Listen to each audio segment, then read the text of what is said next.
subsidence. So I want to discuss some points before we starting this topic. What is mine subsidence, and what are the important factors, and why it plays important role while we studying the mining engineering. So can anyone just in a rough idea what they understand by the subsidence or mine subsidence?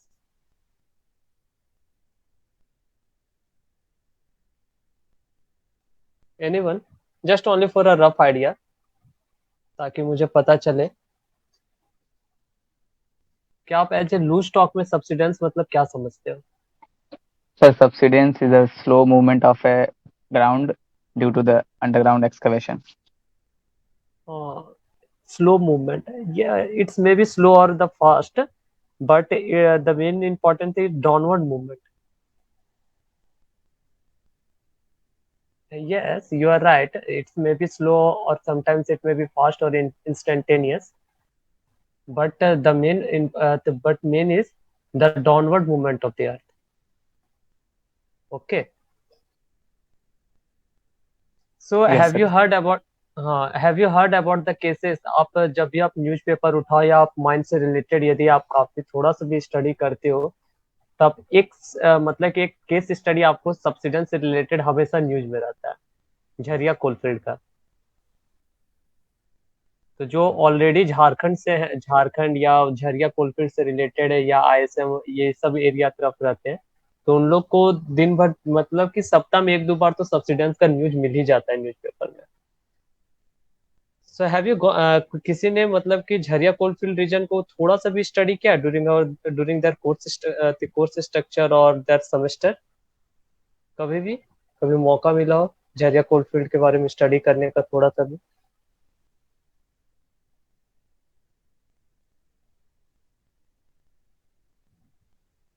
यदि नहीं किए हो तो आप मतलब कि एक बहुत इम्पोर्टेंट जब भी आप ये सब सब्सिडेंस पढ़ोगे झरिया कोलफील्ड रीजन आपका हमेशा मतलब कि one of the hot topics में रहेगा. और यदि आज तक आप लोगों ने नहीं पढ़े हो तो शायद शायद आप थोड़ा सा माइनिंग को थोड़ा सा अनटच्ड हो, क्योंकि सब्सिडेंस कोल माइन फायर्स का हम लोग बात करते हैं. जब भी हम लोग सीम फायर और या अंडरग्राउंड माइन फायर्स की बात करेंगे झरिया कोलफील्ड रीजन का एक्सीडेंट, जो झरिया कोलफील्ड रीजन वो और उससे रिलेटेड एक्सीडेंट्स या ये सब तो आपका रहेगा ही. आप सब्सिडेंस का बात करोगे तो भी ये इसका रहेगा ही ये सब न्यूज में. यहाँ से कौन बीआईटी सिंदरी के कितने स्टूडेंट हैं अभी फिलहाल join? Sonu you are from BIT ना? Yes, sir. आप बीआईटी को और आप कुछ बोल क्यों नहीं रहे हो? बीआईटी तो झरिया कोलफील्ड रीजन से होके गुजरता है. Yes, sir.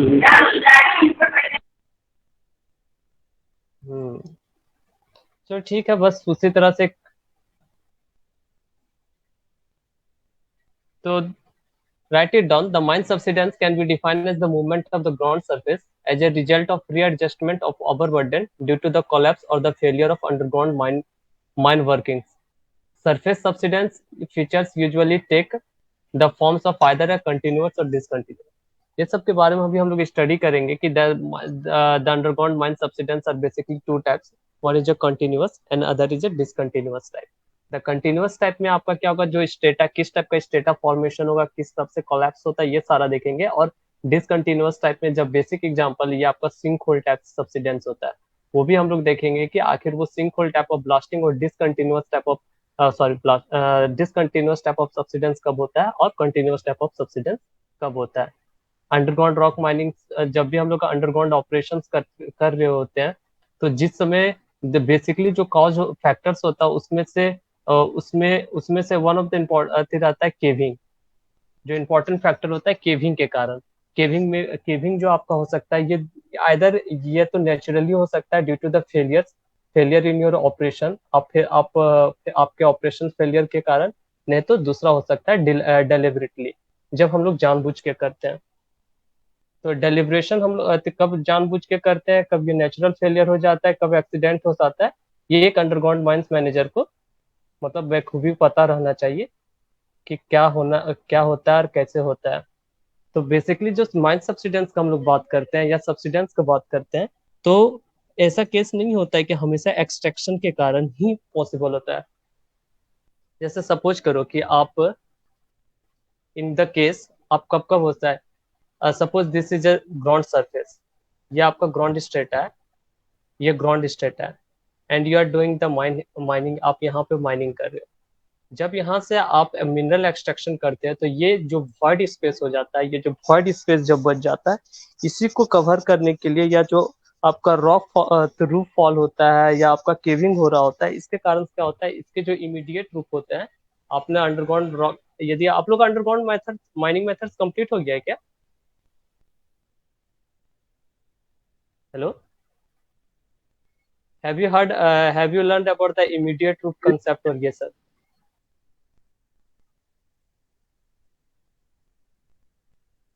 Anyone?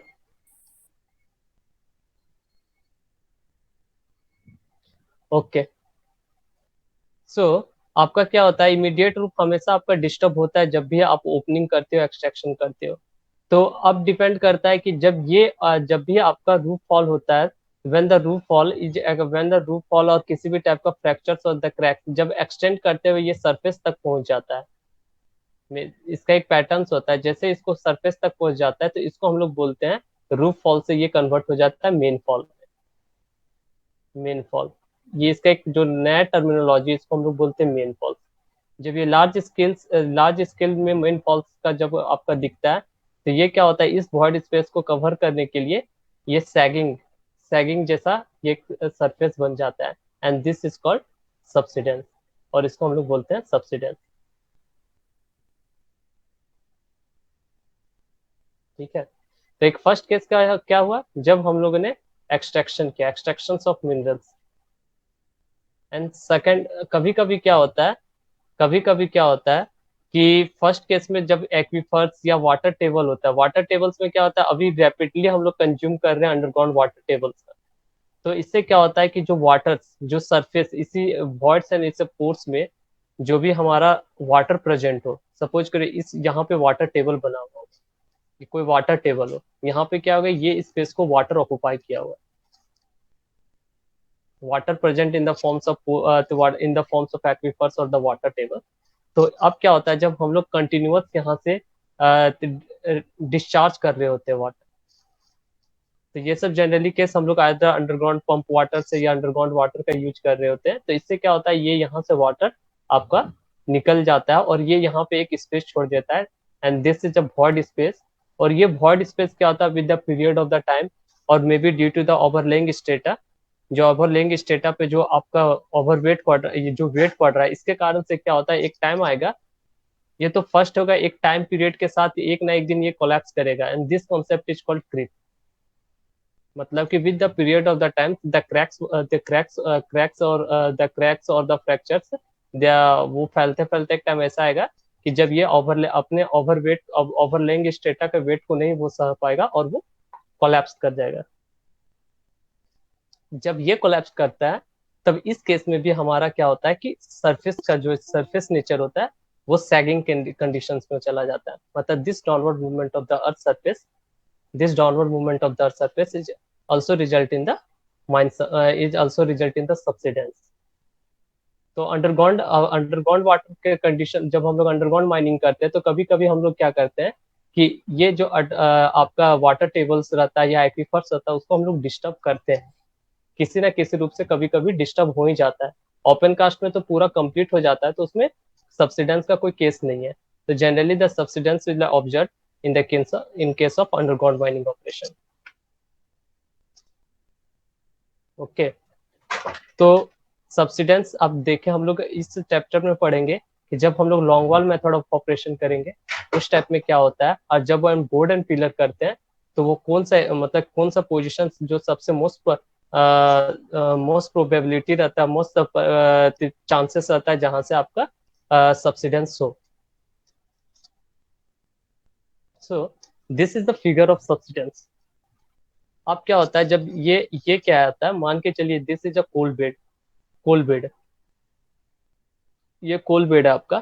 जब यहाँ से आप कोयला निकल जाता है, एंड कोयला निकालने के बाद आप क्या करते हैं, यहाँ से दो तरह से, मैंने पहले ही बोला था, आइदर डेलिबरेटली हो या तो खुद ब अपने ओवरवेट के कारण, मतलब अपने ओवरलेइंग स्ट्रेटा और वेट के कारण खुद ब खुद कोलैप्स कर जाए। तो जब ये कोलैप्स कर रहा होता है तो कुछ इस टाइप का फॉर्मेशन होता है, जो सब्सिडेंस होता है कुछ इस टाइप का होता है, from this line, from this angle to this angle. तो जब ये कोलैप्स्ड होता है तो this result in the formation of first this type of the region. First is first is the caved zone. First is a cave zone. Cave zone इसमें क्या होता है कि जो भी यहाँ पे रॉक्स होता है या हाईली परवराइज फॉर्म में या फ्रैक्चर्ड फॉर्म में मिलेगा, जहां से जो सबसे अंडरग्राउंड होगा। इसका मतलब है कि जो क्रैक्स होता है, मतलब यूजुअली ये क्या होता है, बोल्डर्स फॉर्म में ये टूटा होता है। जैसे जैसे हमारा इमीडिएट रूप या जैसे जैसे हम लोग ऊपर बढ़ते जाते हैं, जो क्रैक्स और द फ्रैक्चर्स होता है वो प्रोपोगेट तो करता है, मगर उसका इतना स्ट्रेन, मतलब वो स्ट्रेन एनर्जी उतना ज्यादा नहीं रहता है। First first you have to understand the bulk factor. तो bulk factor I have already discussed. Bulk factor क्या होता है कि सपोज कीजिए कि आप यहाँ पे ओपनिंग करते हो, द फर्स्ट कंसेप्ट जिस हाइट एच हाइट तक आप एक्सट्रैक्शन कर रहे हो। तो जो सब्सिडेंस होगा, जो subsidence let be the subsidence B D, ये सब्सिडेंस जो हो रहा है नीचे तक डी। तो the first option is H equal to D. क्या एच डी के बराबर होगा या एच डी से कम होगा, एच डी से ज्यादा होगा या एच डी से कम होगा? फर्स्ट फर्स्ट सेकंड थर्ड, तीन सौ ऑप्शन में कौन सा सही है? If second you sir. Consider the bulk factor, तो second one will be second correct sir. Second. Second क्यों होगा? Just sir bulk single line. Factor, sir bulk factor हाँ, उसमें आ जाएगा सर। सर द जब टूटेगा कंसेप्ट सर इज द तो उसका बल्क। वॉल्यूम बढ़ जाएगा। तो वही है, बल्क फैक्टर जब टूट जाता है तो उसका जो ओरिजिनल वॉल्यूम होता है उससे ज्यादा हमारा वॉल्यूम ऑक्युपाइड करता है। तो इस कारण से क्या होता है कि जितना एच हाइट तक जो हम लोग ने extraction, 1 minute please, I have an important call. Okay, cut गया कोई। तो अब क्या होता है जब बल्क फैक्टर का जाता है वॉल्यूम, जब volume after after the fracturing and the fracturing breaking और क्रैकिंग, क्या होता है कि इसका वॉल्यूम बढ़ जाता है, जिसके कारण से जो ऑक्युपाई करेगा स्पेस वो ज्यादा करेगा। तो इसके कारण से जो हाइट ऑफ एक्सट्रैक्शन होगा, ऑलवेज याद रखिएगा ये इंपॉर्टेंट कंसेप्ट है, height of extraction is always greater than the depth of the subsidence. तो जो सब्सिडेंस डेप्थ होगा वो हमेशा हाइट ऑफ एक्सट्रैक्शन। तो जो आपसे पूछा जाएगा कि what will be the maximum subsidence, क्या मैक्सिमम सब्सिडेंस हो सकता है यदि हम लोग 8 मीटर डेप्थ तक, 8 मीटर हाइट तक एक्सट्रैक्ट कर रहे हैं कोई भी कोल बेड को, तो वो then D must be less than 8 metre. ये हमारा सही आंसर होगा।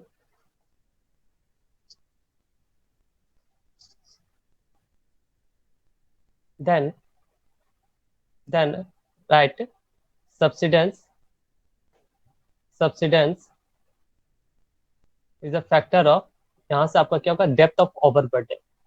First is the depth of overburden, width of my naught area of or width, this is the width of my naught area, this is the second factor। तो W by D ratio पे वो depend करता है। The subsidence जो आपका जो extent of subsidence और the height of subsidence होगा, this will depend upon the extent of, generally extent of subsidence, extent of subsidence will depend upon W by D ratio, W by D।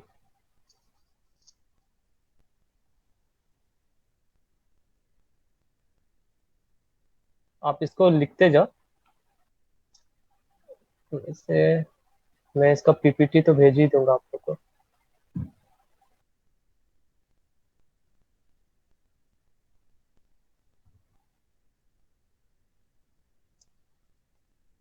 So first is the depth of overburden, second is the my naught area।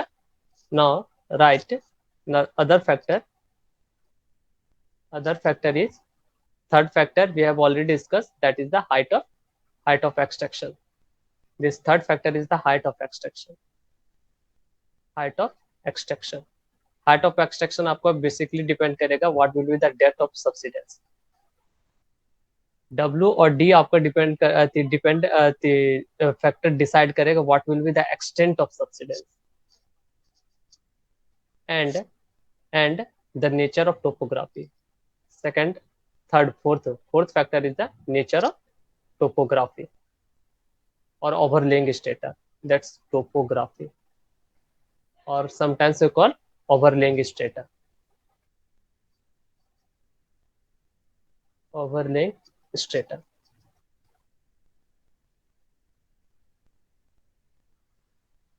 So see, suppose this is a आप यहाँ पे मान लेते हैं ये solid है जिसका density nearly आपका 2.9 ले लेते हैं, and this is a case जहाँ पे आपका विड्थ ऑफ एक्सट्रैक्शन यहाँ पे भी W है, और यहाँ भी एक केस ले लेते हैं जहाँ विड्थ ऑफ एक्सट्रैक्शन आपका W रहेगा, and now in this case this is A soil, heap of soil, ये आपका सॉइल और मोरम और ये सब रखा हुआ है। तो जब आप W डेप्थ पे एक्सट्रैक्शन कर रहे होते हो, मतलब सॉरी W विड्थ पे एक्सट्रैक्शन कर रहे होते हो, देन इन दिस केस आपका क्या होता है, जो एंगल, मतलब कि जो एंगल अभी हम लोग देखेंगे एंगल ऑफ ड्रॉ के बारे में, we have already seen, then angle of draw ये कुछ इस टाइप में होगा। एक आप बस इसको याद कर लेना कि नेचर ऑफ टोपोग्राफी पे कैसे डिपेंड करता है, और ये इस केस में क्या है, सॉइल है, तो इसका एरिया क्या होगा, इसका एंगल लेट इसका एंगल हो गया अल्फा, तो इस केस में हम लोग मान के चलते बीटा एंगल, तो beta will be greater than alpha और beta will be less than alpha, which one के, अब कौन सा केस होगा, फर्स्ट वन और सेकंड वन। यदि इसका हम लोग लेके चलते बीटा एंगल, ये सॉइल का केस में ये लूज है, तो which one, option A beta, beta option A beta will be greater than alpha.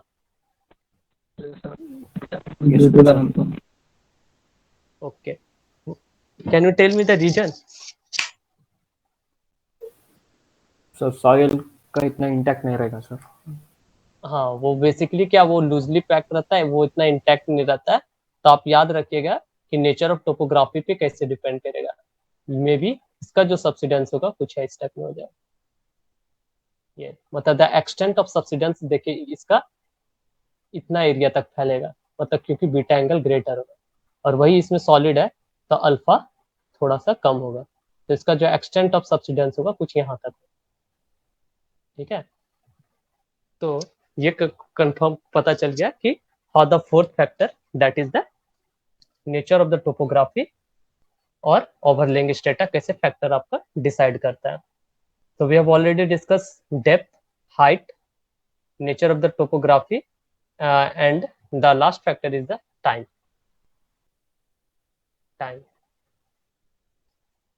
तो टाइम के साथ क्या क्या होता है कि जैसे हम लोगों ने बल्क फैक्टर का भी बात किया, तो बल्क फैक्टर क्या है कि स्टार्टिंग में वो बोल्डर एंड रॉक्स एंड ये सब बड़ा बड़ा फॉर्म दे रहा होगा ओवरलेइंग स्ट्रेटा, तो उसमें उसका बल्क फैक्टर काफी ज्यादा हाई होगा, और जैसे पीरियड ऑफ द टाइम के साथ मतलब कि हम लोग छोड़ देते हैं, तो ये अपने ही मतलब वो अपने ओवरलेइंग स्ट्रेटा अपने खुद के वेट के कारण वो क्या करें धीरे धीरे क्रस्ट हो रहे होंगे, या ऊपर से यदि किसी टाइप का फोर्स लग रहा हो, या किसी टाइप में वो एडजस्टमेंट करना स्टार्ट करते हैं, या उसके पर वो धीरे धीरे टुकड़ा में क्रस्ट करना स्टार्ट करते हैं, जिसके कारण क्या होता है उसका बल्क फैक्टर टाइम के साथ साथ घटेगा, और उन लोग कॉम्पैक्ट होना स्टार्ट करेंगे, और जैसे जैसे कॉम्पैक्ट होगा आपका स्ट्रेन एनर्जी में, मतलब कि जो आपका स्टेट ऑफ इक्विलिब्रियम होगा, the state of strain energy equilibrium होगा, वो चेंजेज होगा, जैसे वो चेंज होगा वो स्ट्रेन एनर्जी रिलीज होगा, और वो further fracture and cracks and ये सब डेवलप करेगा, और क्या होता है कि जो उसका एक टर्म्स को हम लोग करते हैं क्रिप फैक्टर, अब ये क्या होगा इसके कारण से धीरे धीरे वो क्या होगा बढ़ेगा। एक्सक्यूज मी, एक इम्पॉर्टेंट कॉलम में लेकर रिसीव करके आप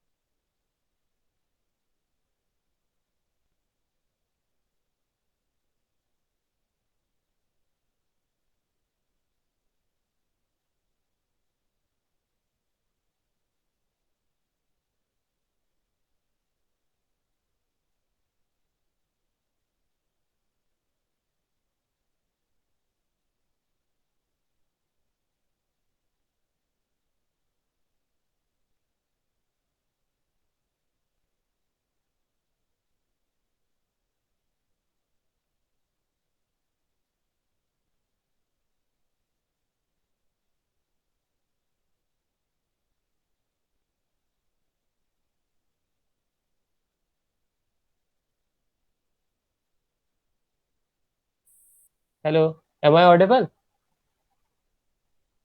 Yes, sir.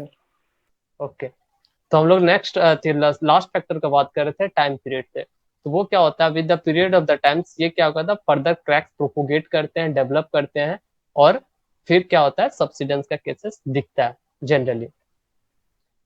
तो this is called the time factor. अब हम लोग बात करते हैं कि हम लोग झरिया कोलफील्ड का बात करते हैं, एक्चुअली हुआ को रहा है वहाँ पे झरिया कोलफील्ड का रीजन्स में क्या हो रहा है कि बेसिक जो पुराना समय में हम लोग जितना भी टाइप्स ऑफ किए थे वो तो हम लोग किए थे in fact in the terms of the board and generally board and pillar method से हमारा होता था, या उसमें पैनल से छूटा हुआ रहता है। तो अब इसको हम लोग दो फैक्टर्स में देखते हैं। वहां पे क्या हो रहा है केस कि वहां पे आपको तो पता है जैसे विड्थ ऑफ एक्सट्रैक्शन बढ़ेगा, सब्सिडेंस का चांसेस और द प्रोबेबिलिटी भी बढ़ेगा। तब उस केस में झरिया कोलफील्ड रीजन्स में वो क्या रहा है कि वहां पे अंडरग्राउंड माइन फायर्स फर्स्ट, वो दो केस से अति घिरा पड़ा हुआ है। Is the first is the underground mine fire, underground mine fire. और जो अंडरग्राउंड माइन फायर का रीजन है वो इज द स्पॉन्टेनियस हिटिंग, जहां तक अभी मतलब कि रिपोर्टेड है कि स्पॉन्टेनियस हिटिंग के कारण मतलब कि जनरली है, और अब तो स्पॉन्टेनियस हिटिंग ही हो चुका है। सेकंड, जो सेकंड जो हम लोग का जो ये हो रहा है वो हो रहा है अंडर सब्सिडेंस, माइन सब्सिडेंस। जो परेशानी है दूसरा उस फील्ड में, it's called mine subsidence. And the third region is and the third factor is noxious environment. तब ये हो क्या रहा है, अब हो क्या रहा है कि जैसे जैसे यहाँ पे हम लोग ऑलरेडी आग लगा हुआ, तो ये क्या होता है, पिलर आग, जैसे ये पिलर में क्या है, ये पिलर छूटा हुआ होगा जो सपोर्ट सिस्टम के लिए छोड़ा गया होगा, जो ओवरलेइंग स्टेटा या ओवरलेइंग आपके स्टेटा को सपोर्ट कर रहा होगा in case of board and pillar method में। तो आग लगने के कारण क्या होगा, ये कोयला धीरे धीरे जलते जलते खत्म हो रहा होगा, जलते जलते खत्म हो रहा होगा कि नहीं? हेलो, कि वहीं पे रह जा रहा, वो मतलब इंटैक्ट है, वो पिलर इंटैक्ट है, या वो विद द टाइम पीरियड आग के कारण वो खत्म होगा? खत्म होगा सर। यदि वो खत्म हो रहा है, सपोज ये पिलर आपका खत्म हो गया आग लगने के कारण, या अब ये सपोर्टिंग एरिया में नहीं है, तो इसका जो आप हैव यू हर्ड आपने स्टडी किया है क्या tributary area method? Yes, sir. तो ट्रिब्यूटरी एरिया मेथड के हिसाब से यदि वही हम लोग कंसेप्ट लगाते हैं, तो जो सबसे पहले लोड जो ट्रांसफर हो रहा होगा इस एरिया का, ये 6 पिलर में हो रहा होगा। अब आग लगने के कारण ये पिलर यहाँ से एक्सट्रैक्ट आउट हो गया, मतलब वो खत्म हो चुका है। तो अब ये पिलर पे कितना होगा, ये सब में ये सब अब मात्र 5 पिलर बच गया, जिसपे पूरा एरिया का मतलब इस पूरा एरिया का लोड अब इन लोग को बियर करना पड़ेगा। तो इसमें दो केस हो सकता है, या तो बियरेबल होगा, बियर कर लेगा, मगर इसमें ज्यादा अब वेट पड़ेगा, ज्यादा वेट पड़ने के कारण क्या होगा, इन लोग का प्रीमेच्योर कोलैप्स हो सकता है, इन लोग टूट सकता है, फर्स्ट रीजन। और टूटेगा तो उसमें एक होता है, हम लोग एक केस पढ़ते हैं, that's called overriding of pillars. आप इसको नोट कर लो, ये सब कहीं कहीं कंसेप्ट आपका काम आएगा, ओवर राइडिंग ऑफ पिलर्स।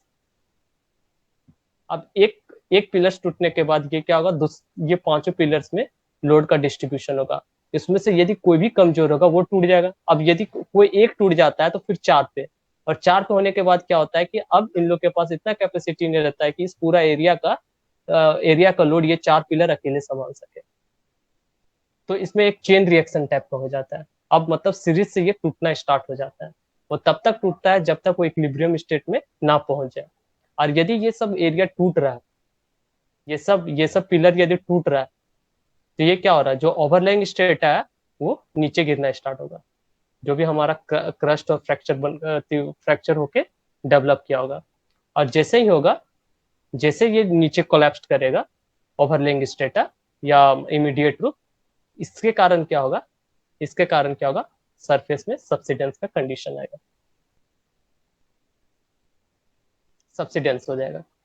जो हम लोग का नेचर में क्या, जो भी ऊपर में स्ट्रेटा या जो भी मतलब कि जो भी घर बिल्डिंग जो भी इंफ्रास्ट्रक्चर होगा वो सारा का सारा नीचे जमीन में चला जाएगा। कभी कभी क्या होता है, ये तो एक फैक्टर्स होता है, दूसरा रीजन क्या होता है, जो सबसे काफी रीजन है वो हम लोग आगे पढ़ते हैं इस कंडीशन पे। तो इसको अभी यहाँ तक रखते हैं और फिर जैसा आगे पढ़ते हैं उसके फिर हम लोग केसेस देखते हैं कि और सब्सिडेंस का क्या क्या फैक्टर्स हो सकता है जो मतलब कि भयावह या हेजार्डियस या काफी मतलब कि एक्सीडेंटल केस में भी पड़ सकता है. So this is a case. So right, these are the impact. These are the important impact of the mine subsidence. The first is the loss of water in the surface water body like pond, river, नाला और जोरा जो भी कुछ होगा आपका वो disturb होंगे. यदि पॉन्ड्स है तो पॉन्ड्स यदि क्रैक्स डेवलप होता है, फ्रैक्चर्स डेवलप होता है लाइक दिस इन केस में. इस केस में यदि सपोज करो कि आपका कोई भी क्रैक या फ्रैक्चर यदि ऊपर तक पहुंच गया है और यहाँ पे सपोज करो ऊपर से पॉन्ड्स या कोई भी वाटर बॉडी सारा वाटर सीपेज होके नीचे चला जाएगा. तो यहाँ पे दो कंडीशन, यहाँ पे दो मतलब डिजास्टेरियस कंडीशन हो सकता है. द फर्स्ट आपका हो रहा है कि जो सरफेस में जो वाटर बॉडीज है वो तो सूखेगा ही आपका. पॉन्ड, नाला वो जो भी है वो खत्म पानी वहां पे तो आपका पीने का पानी या जो भी आपका डे टू डे लाइफ में जो इंपॉर्टेंस है वो खत्म हो गया. दूसरा जब सबसे क्या होगा, जैसे ही वो नीचे पानी सीपेज करते हुए या फ्रैक्चर्स के थ्रू क्रैक्स के थ्रू नीचे पहुंचता है तो वहाँ यदि सपोज करो इन केस यदि ऑलरेडी वहां पे आग लगा हुआ या समथिंग कुछ है in case of the Jharia coalfield, उसमें क्या होता है कि ऑलरेडी नीचे आग लगा हुआ है, ऊपर से फ्रैक्चर्स डेवलप हो गया. तो नीचे जाते के साथ वाटर और जब गैस जब मतलब वाटर और जब कोल नीचे वहां पे मिल रहे होते हैं और उन लोग के पास यदि ऑक्सीजन सही मात्रा में मिल रहा होगा या नहीं मिल रहा हो तो उसमें से एक गैस का फॉर्मेशन होता है, that is the water gas. Water gas और समटाइम्स इसको सिन गैस टाइप में बोलते हैं. और उसके कारण और वो काफी जहरीला होता है, काफी नॉक्सियस होता है. तो ऊपर सरफेस में जो भी यदि रहते हैं प्रेजेंट, मतलब जो भी उस ऊपर के सरफेस में जो भी लाइवलीहुड्स है या जो भी आपका मतलब कि इनहेबिटेंट्स वहां पे होंगे उन लोग सफर करेंगे बाय हेल्थ. और कभी कभी तो ज्यादा नॉक्सियस होने के कारण मर भी जाते हैं. इसलिए ये सबसे बड़ा फैक्टर है कि झरिया कोलफील्ड रीजन में जो भी इधर पड़ा उन लोग का है कि कहीं कहीं किसी दिन क्रैक हो गया, किसी मतलब एक तो आग में जमीन में घुसने का तो चांसेस है ही जाने का. दूसरा है कि यदि किसी दिन नॉक्सियस गैस लीक आउट हुआ, पूरा गांव का गांव साफ, मतलब सोए रह गए रात भर और पता चला कोई उठे ही नहीं. इस टाइप का केसेस भी हो सकता है. इसलिए अब ये केस मतलब कि अभी न्यूज में था कि ये केस अब पीएमओ तक भी जा चुका है, पीएमओ के डायरेक्ट सर्विलेंस में आ चुका है. Now the second is depletion of the water retention capability of the subsurface water table. Third, depletions of water retention capability of aquifers. Damage of buildings on surface. वो तो कैसे building damage होगा वो you can imagine. The damage of ropeways, damage of high tension pylons, damage of underground cables, damage of underground pipelines, damage of overlying virgin seams. यदि आप mines manager हो, यदि आप माइंस मैनेजर हो और suppose इस आप यहाँ ये एक सीम है, suppose this is the first seam and this is the second seam. आप इस रीजन पे काम कर रहे हो, आप इस रीजन पे वर्क कर रहे हो, तो आपको हमेशा ये चीज ध्यान में रखना पड़ता है कि कहीं गलती से आपने सब्सिडेंस करवाया तो ये क्या होगा, जो ऊपर का जो सीम है, जो ऊपर का सीम वो डिस्टर्ब कर जाएगा. और यदि वो डिस्टर्ब हो जाता है तो फिर यहाँ से हम लोग का होता है एक इकोनॉमी लॉस. इकोनॉमी लॉस हो जाएगा क्योंकि पूरा सिम डिस्टर्ब हो जाएगा. जैसे यहाँ पे डिस्टर्ब हुआ ये क्रैक्स एंड फ्रैक्चर्स फैलेगा और ये पूरा सिम क्रैक्स और फ्रैक्चर्स जोन में चला जाएगा. और फिर फर्दर हम लोग किसी भी मेथड से इसको अप्रोच नहीं कर सकते यदि ये सिम काफी डिफरेंस पे हो तो. फिर या तो फिर नया मेथड्स लाना पड़ेगा या जिस सिम या जिस कोल सिम को हम लोग इजिली अप्रोच कर सकते थे उसमें हम लोग का एक्स्ट्रा इनपुट डालना होगा, एक्स्ट्रा इकोनॉमी इंजेक्शन करना होगा फिर उसको एक्सट्रैक्ट आउट करने के लिए. तो एक तरह से ये इकोनॉमिक लॉस है.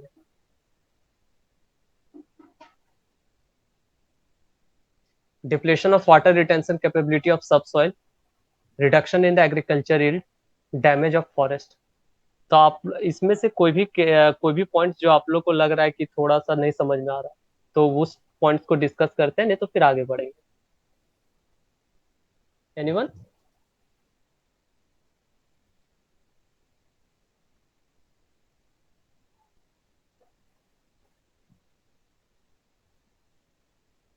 Okay, no one. So see, this is the first, this overlaying, this geometry or this profile, this topmost profile is called subsidence profile. इसको हम लोग बोलते हैं subsidence profile. And this dotted line, above dotted line is called original surface. ये आपका original surface था और यहाँ से हमारा मतलब कि डाउनवर्ड मूवमेंट के कारण नीचे चला गया। तो this region is the zone of maximum subsidence, जिसको हम लोग बोलेंगे D naught, zone of maximum subsidence. तो जो हमारा जोन ऑफ मैक्सिमम सब्सिडेंस होगा in case of continuous profile, जो अभी ये दिख रहा है, this is a continuous profile. यदि हम लोग ऑलरेडी ये एज्यूम करके चलते कि जो हमारा ओवरलेइंग स्टेटा है जहाँ पे हम लोग माइनिंग अप्रोच कर रहे हैं वो यदि कंटिन्यूअस है या आइसोट्रॉपिक और रेगुलर बॉडीज है, तो जो हमारा प्रोफाइल आएगा वो कंटिन्यूअस आएगा। हमारे डे टू डे लाइफ में या हमारा डेली लाइफ में कंटिन्यूअस प्रोफाइल देखने नहीं मिलता है। तो एट द सेंटर जो हमारा जोन मिलेगा, this is called the zone of maximum subsidence. आप ये कंफ्यूज मत हो जाना कि ये थोड़ा सा ये बहुत कम है और ये तो जोन हमको दिखने में ज्यादा लग रहा है, ये डी नॉट ज्यादा है और ये एच कम है, ये होके कंफ्यूज मत करना। ठीक है, पिक्टोरियल रिप्रेजेंटेशन है, but H is always greater than D.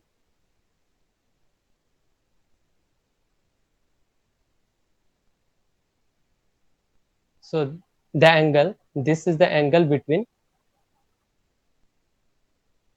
this is the angle you generally consider, if you consider this is a rectangular minot panel, this is a rectangular minot panel आप consider करते हो, तो the angle subtended between the vertical line, this vertical line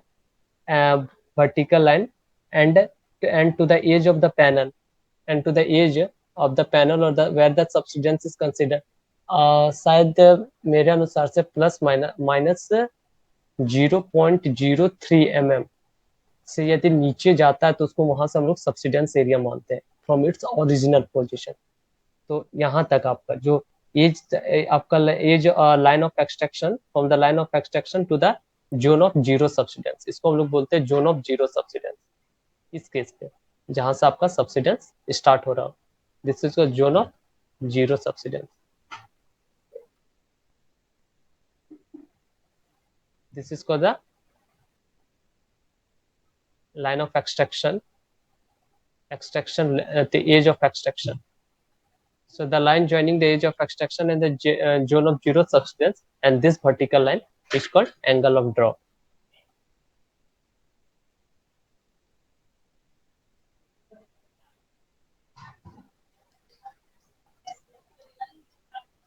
So mine subsidence is usually, देख लेते हैं, subsidence is usually occurs gradually when it's in a concurrent with mining. जब आप concurrent with mining करते हैं तो this the subsidence is called the gradual process. After the mining, subsidence may continue to occur in the steady gradual manners, or it may be stopped for a period to be followed by failure at some later date. We have already discussed this point. So these are the some terminology and the definition used for the mine subsidence. The first is the angle of break. The angle of break is the angle, आप चाहो तो इसको note कर सकते हो, the angle between the vertical and the point of maximum tensile strain from the edge of underground working. This is called angle of break. आप लिख लो, the angle between vertical and the point of maximum tensile strain from the edge of underground working is called angle of break.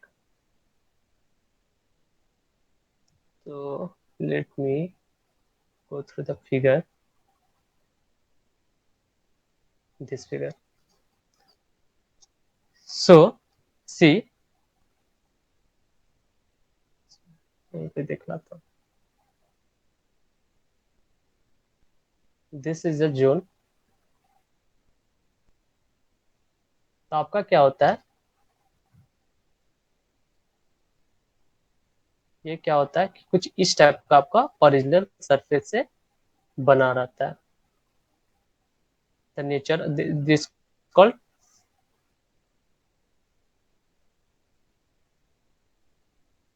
subsidence profile.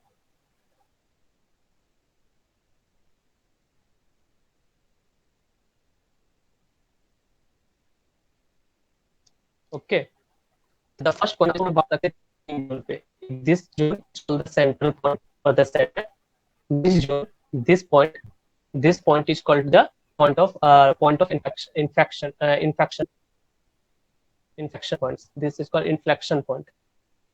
तो inflection point, this is a convex nature. यहाँ आपका क्या हो रहा है, ये convex nature है और फिर ये यहाँ से अचानक से जाता है और this result in the forms of concave nature. तो ये जो पॉइंट्स के लाइन के इधर है, this is a convex nature and this is a concave nature. तो जहाँ पे दो टाइप ऑफ ज्योमेट्री और दो टाइप ऑफ द प्रोफाइल्स जहाँ आपस में मीट करते हैं, जहाँ से अचानक से उनका the point after which the nature of the geometry और the nature of the profile is get changed simultaneously, that point is called the point of inflection. Okay, तो आपका क्या होता है इस जोन पे, आप इसको यदि लाइन पॉइंट, आप ये बहुत इंपॉर्टेंट पॉइंट्स, आप इसको समझने की कोशिश करना. आप ये प्रोफाइल समझ जाओ कि ज्योमेट्री कैसे बनता है, उसके बाद आपको बहुत सारा क्वेश्चंस आसानी से बनता चला जाएगा, आप अपने से दिमाग लगा सकते हो. तो आप यहाँ पे यदि कॉन्केव जोन्स है, when you talk about the convex, यदि आप कॉन्वेक्स है और ये हम लोग डाउनवर्ड मूवमेंट हो रहा है, तो द नेचर यहाँ पे क्या होगा आपका, ये जो जमीन, ये यहाँ से जो ये ग्राउंड से जुड़ा होगा वो इधर इधर खींच रही होगी, और ये जो नीचे ये सैग करने की कोशिश कर रहा है तो ये नीचे खींच रही होगी, ये नीचे हो रहा. तो अब जब दो पॉइंट्स एक दूसरे को आपस से मिलते थे, एक दूसरे से अपोजिट में जो फोर्स रहता है उसको, उस टाइप ऑफ फोर्स को क्या बोलते हैं, और the stress, that type of stress are called tension stress. Tension stress. तो जहां पे टेंशन जो सबसे ज्यादा मैक्सिमम कंसंट्रेट होती है, with that result in the fracture and cracking and fracturing. तो यहीं से आपका जो chances and the probability of the fracture and the cracking होगा, वो यह इस पॉइंट पे सबसे ज्यादा होगा. इस पॉइंट पे आपका सबसे ज्यादा होगा, इस पॉइंट पे जहां पे मैक्सिमम टेंशन कंसंट्रेशन हो रहा है, तो इस पॉइंट पे सबसे ज्यादा मैक्स क्या होगा आपका, टेंशन स्ट्रेस लग रहा होगा. So this point is called the zone or the point or the line of maximum tension stress zone. ठीक है.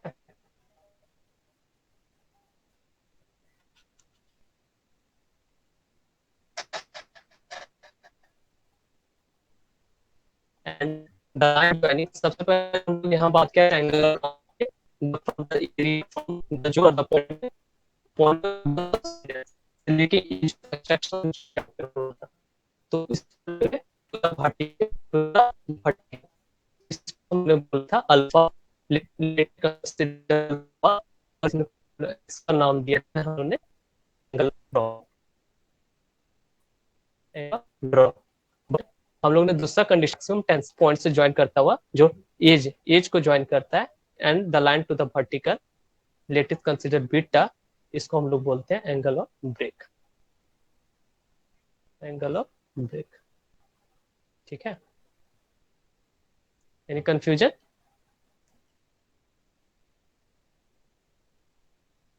सर थोड़ा सा प्रॉब्लम है सर, मतलब जो, हेलो, हाँ हाँ बोलो. जो एंगल ऑफ ब्रेक बोल रहे हैं, तो एंगल ऑफ ब्रेक तो सर अल्फा होता है ना सर? अल्फा बीटा हम क्या, वो डेनोशन है. कभी आप अल्फा से कर सकते हो, कभी बीटा से कर सकते हो, थीटा से कर सकते हो, गामा से करो, डेल्टा से करो, कोई इशू नहीं है. सर वहां पे जब पर आप कंसेप्ट, क्रिटिकल विड्थ निकालेंगे तो वहां तो मेरा बीटा का जिक्र ही ना होगा, अल्फा को तो लेट तो नहीं निकाल सकते. अल्फा यदि हम लोग मान के चल रहे कि alpha let consider alpha is equal to angle of draw, ये मत समझना कि एंगल ऑफ ड्रॉ को हमेशा अल्फा से ही डिनोट करते हैं. बहुत सारे बुक में थीटा से रिप्रेजेंट किया गया उसको. बहुत सारे क्वेश्चंस में देख लेना कि उसको डेल्टा से रिप्रेजेंट कर रहा है, तो उससे मायने नहीं रखता रिप्रेजेंट किससे कर रहे हैं, कंसेप्ट क्या कर रहा है वो समझ में आ रहा है ना आपको सुबह से. जी सर.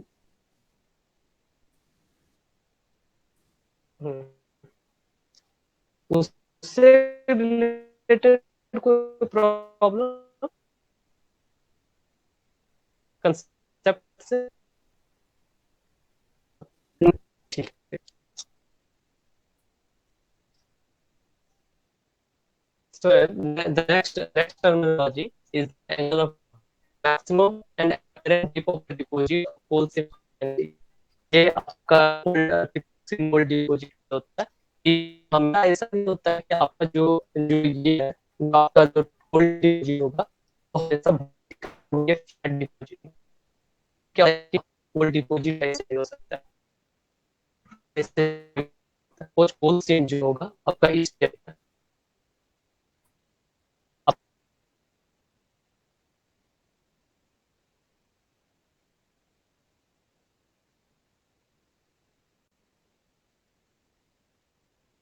टाइप का कुछ केस बनेगा। देन एंगल ऑफ ड्रॉ क्या हो जाएगा, अब एंगल ऑफ ड्रॉ दोनों में अलग अलग केसेस आ जाएंगे। जो आपका एंगल ऑफ ड्रॉ आएगा वो अलग अलग आएगा, ठीक है। तब वो केस में क्या होगा ये हम लोग को उतना डिटेल में पढ़ना नहीं है। इस केस में क्या हो जाएगा, द एंगल ऑफ ड्रॉ, यदि हम लोग मान के चलते हैं angle of draw equal to alpha, यदि जो हम लोग मान के चला तो इस केस में एंगल ऑफ ड्रॉ क्या हो जाएगा, अल्फा प्लस में भी अल्फा प्लस थीटा। इस केस में जब सिम आपका इंक्लाइंड होगा तो उस केस में सब्सिडेंस आपका डिफरेंट हो जाएगा। दिस केस में अल्फा प्लस थीटा और इस केस में अल्फा माइनस थीटा, और डिपेंड करता है जिसने हम लोगों ने बात किया था। मगर एज यूजुअली जब ये इस स्टेप में होगा कंटिन्यूअस बॉडी सरफेस मान के चलते हैं तो कोई इस स्टेप का एंगल ऑफ हो जाएगा, तो उस केस में हमारा काम करेगा आपका angle of dip. The next terminology is angle of draw or limit angle, the angle between the vertical and the edge of the subsidence stuff from the edge of the underground coal working. तो this is called the angle of draw. भी हम लोगों ने angle of draw पहले ही बात कर लिया था, इसके बारे में हम लोग जो पिछले में जो बात किया था एंगल ऑफ ड्रॉ, जो हम लोग अल्फा से रिप्रेजेंट कर रहे थे, that's called angle of draw and sometimes it is called the limit angle. तो इसमें डिस्कस करने की ज्यादा जरूरत नहीं है। Now is the subsidence. So subsidence, as you have already discussed, that is it is the vertical movement of any point of the surface caused by the underground excavations, or sometimes result in the result when we are discharging of aquifers of the water table। उस case में भी आपका subsidence chances होता है, पर इस case में हम लोग बेसिकली फोकस करेंगे अंडरग्राउंड, मतलब अंडरग्राउंड माइनिंग ऑपरेशन के कारण। The next terminology is maximum subsidence. Maximum subsidence जो हम लोगों ने डी नॉट से रिप्रेजेंट किया था, in this case we are represented with the D naught. this point zones is called the maximum subsidence. The maximum vertical displacement within a subsidence trough caused by underground excavation on the surface is called maximum subsidence. तो याद रखना कि जो हम लोग D not ले रहे थे at the centre of the subsidence profile, at the center of the centers profile, these are only at the case of the continuous। जब आपका subsidence continuous होगा तब आपका सेंटर में maximum subsidence point आएगा, अदरवाइज डिसकंटिन्यूअस के case में very करेगा। वो देखना पड़ेगा, चेक करना पड़ता है हर केस में। वो फिर आपका डिपेंड करेगा टोपोग्राफी और नेचर ऑफ ओवरलेइंग स्ट्रेटा पे। और नहीं तो कभी कभी क्या होता है कि सेंटर पे आपका डिपोजिट नहीं करता है when there is deep angle of coal seam, जहां पे ऑलरेडी डीप एंगल आपका कोल सिम का है, उस केस में वो सब सेंटर पे प्रोफाइल लाइन नहीं करता है maximum subsidence. So the point is the maximum vertical displacement with in a subsidence stuff is called maximum subsidence. Now the maximum possible subsidence, maximum subsidence in a given locality. So this is a concept of मतलब given locality in case when there is a more than the one operation mining operation से तो operation तो आपका हो रहा है एक साथ चल रहा, तो उसमें क्या हो रहा है कि जो subsidence होगा आपका केविंग के कारण either by the deliberately or not deliberately naturally, तो उस केस में क्या होगा more than one subsidence का chances होता है।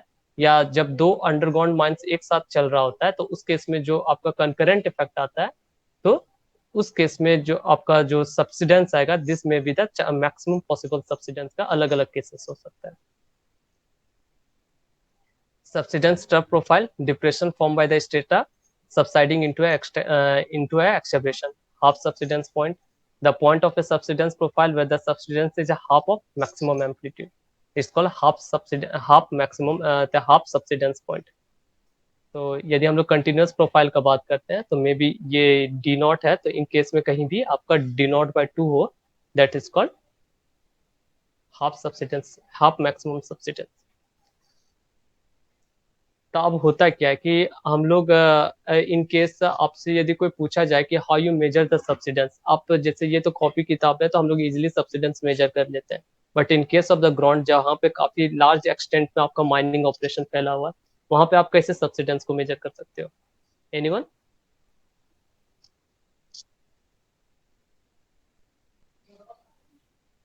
आकाश? सर दोनों सर। किससे, मतलब क्या आपका मेथड क्या हो सकता है सब्सिडेंस को मेजर करने के लिए या आपको पता करने के लिए कि हाँ सब्सिडेंस हो रहा है?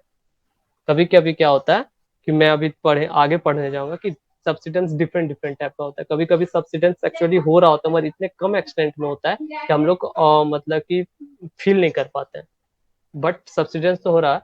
मगर जहाँ पे ज्यादा सब्सिडेंस है वो तो जो डिसनेबल है, जो आंख से देख सकते हैं, वो तो हम लोग को पता चल जा रहा है। मगर हम लोग को मॉनिटर, कंटिन्यूअस मॉनिटर तो करना पड़ेगा सब्सिडेंस को, तो कैसे हम लोग कर सकते हैं? What are the basic methods? मैं आपसे मतलब वो सिर्फ बेसिक मेथड्स पूछ रहा हूँ।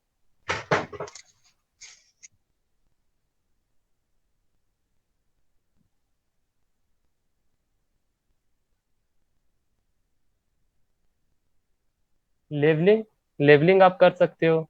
प्रोफाइल लेवलिंग, प्रोफाइल लेवलिंग जो आपका सर्वेइंग में आपने पढ़े होगे, उसमें प्रोफाइल लेवलिंग है।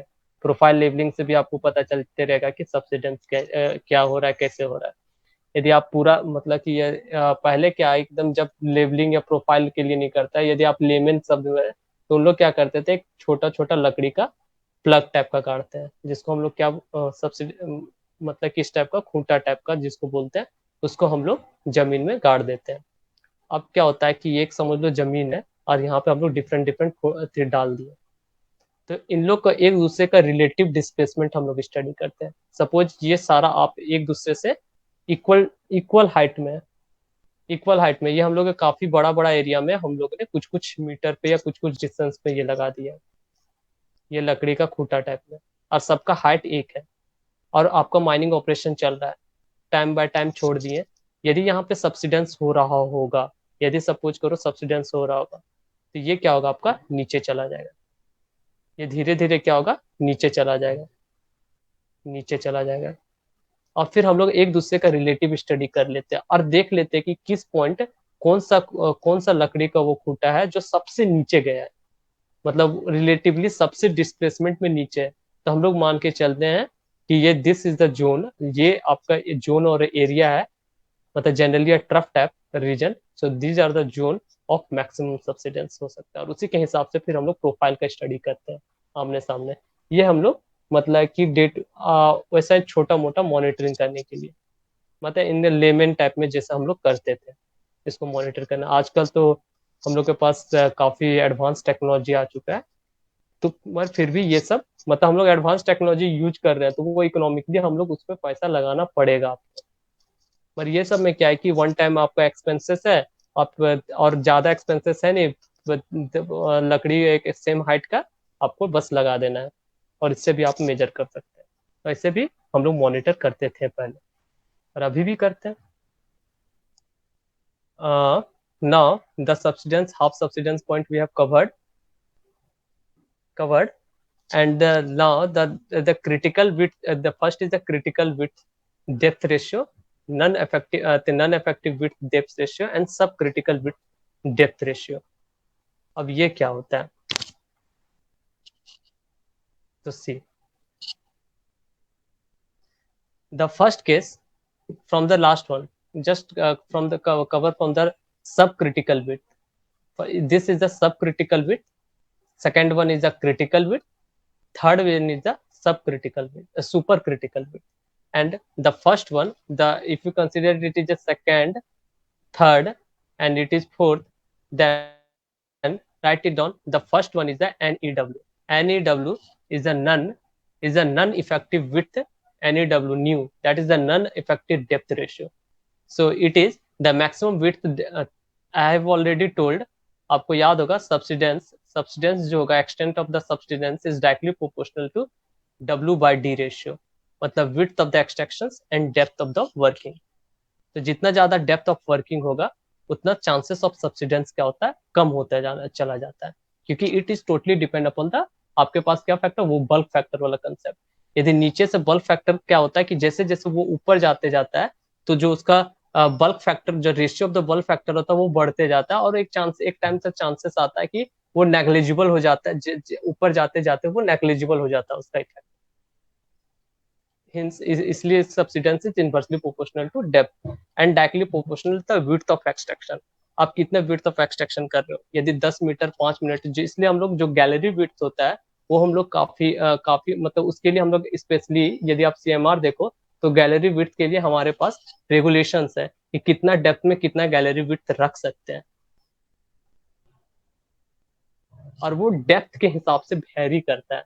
कम डेप्थ में ज्यादा गैलरी हम लोग गैलरी मतलब कि विड्थ रेशियो रखे हैं, और जैसे जैसे हम लोग नीचे जाते हैं वो ओवरलेइंग स्टेटा के वेट के कारण हम लोग वो अति होता है। तो ये आप रेगुलेशन में भी देखना, इसको लेकर के काफी डिस्कस किया गया है। The maximum width, now the what is non-effective width and the width depth ratio, that is new. The maximum width depth ratio of extraction underground which does not cause practically any subsidence on the surface. So in this case आपका जो क्या होगा कि आप जब यहाँ पे extraction कर रहे होगे वो विड्थ के कारण क्या होता है, जो इसमें ऊपर में कोई विजिबल इफेक्ट ना हो, मतलब कि आप यहाँ पे एक्सट्रैक्शन करवाइए, फ्रैक्चर भी हो गया, let's it's the angle of draw, let's angle of draw, यहाँ फ्रैक्चर हो गया, ये टूट गया, ये टूट फ्रैक्चर, ये इसको हम लोग कौन सा पहला जोन बोलते थे, which is our first zone, crush zone sir. Crust zone. The first is the crust zone और द केव जोन, उसका जो आपका फ्रैक्चर जोन आता है, देखो क्या होता है, ये फ्रैक्चर जोन यहीं तक रह गया, सपोज करो the extent of the fracture zone यहीं तक है, और फिर ऊपर जाते जाते इसका जो इफेक्ट है वो नेग्लिजिबल हो जाता है। तो यहाँ पे हम लोग बोल सकते हैं देयर इज नो डिसर्नेबल और no sensible subsidence to the surface, इसमें किसी टाइप का आपको नहीं पड़ रहा है, so this case is called new. ठीक है, so this case is the new. Now the second case is the critical width depth ratio. The width depth ratio of extraction in underground mining operation, which causes the complete subsidence or maximum possible subsidence at the point on the surface, is called the critical width depth ratio. So critical width depth ratio क्या हो गया? This first case is the critical width depth ratio, the subsidence profile. अब इसको हम लोग कैसे major कर सकते हैं? See the first case, this is the first case, is called the critical width.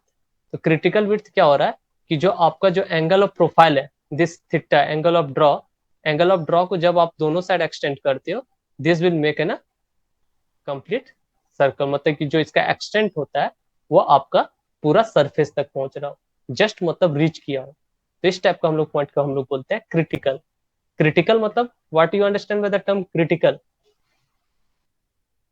Critical is the same meaning as the point of inflection, मतलब critical वहां होता है जहां से आपका मतलब अचानक से प्रोफाइल चेंज हो जाता है, या किसी चीज का नेचर और बिहेवियर चेंज हो जाए, that point is called the critical point. तो आप इस केस में क्या कर सकते हो, suppose WC is the width of the width of underground extraction, and let D be the depth, here H already given, H is the depth, small h the height of extraction, तो इस case में आपसे निकाला जा सकता है then tan theta tan gamma, you can write tan gamma equal to this point।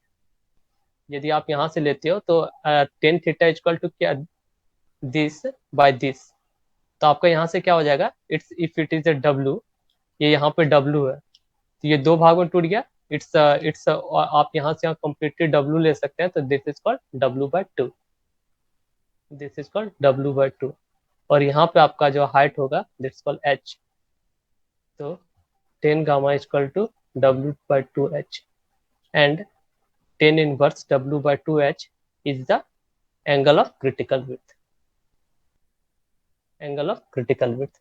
देखो इस केस में यहाँ पे हम लोगों ने किससे रिप्रेजेंट किया, डेल्टा से रिप्रेजेंट कर रहे हैं, तो इसका मतलब ये नहीं कि ये एंगल ऑफ ड्रॉ नहीं है, they are the same case.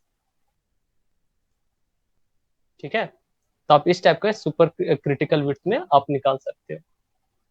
And this is the profile और the geometry of subsidence at the critical width condition.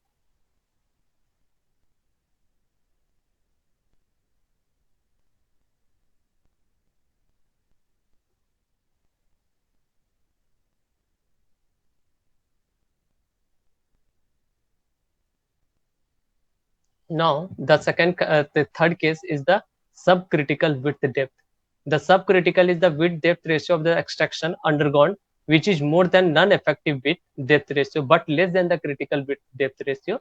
The extraction of the subcritical width depth ratio does not cause the complete or the maximum possible subsidence. तो इसका मतलब क्या होता है कि सब critical width depth ratio या सब क्रिटिकल केस में क्या हो रहा है कि हमारा सब्सिडेंस हो रहा है, मगर मैक्सिमम सब्सिडेंस तक नहीं पहुंच रहा है, मैक्सिमम सब्सिडेंस तक आपका नहीं पहुंच रहा है। दैट मीन्स ये लास्ट केस में क्या हो रहा है कि आपका सब्सिडेंस हो रहा है, but S this the depth the vertical displacement from the ground surface, original ground surface to the new ground surface after the subsidence, जो ये आपका s बन रहा है, ये is less than s max. So this is the case of subcritical width ratio, and this is the figure of subcritical wicket में क्या हो रहा है कि ये आपका यहाँ तक पहुंच ही नहीं पा रहा है।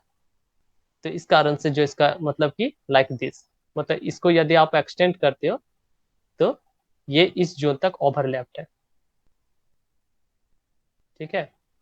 तो ये आपका जो पहले मीट कर जा रहा है, मतलब सरफेस से पहुंचने से पहले ही आपका मीट कर जा रहा है, मतलब इमीडिएट रूप जो कंडीशन बना रहा है वो यहीं तक बना पा रहा है।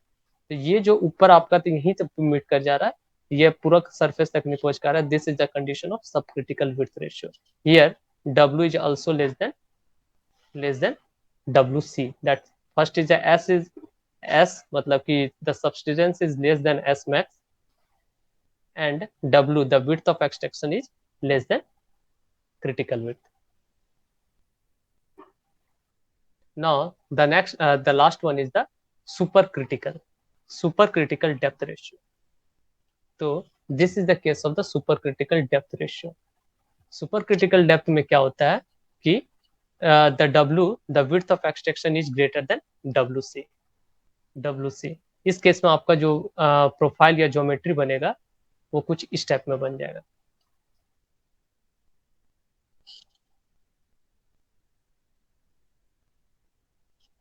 आप यदि जो मान के चलोगे, सपोज आप मान के चलते हो कुछ इस टाइप में एंगल ऑफ ड्रॉ,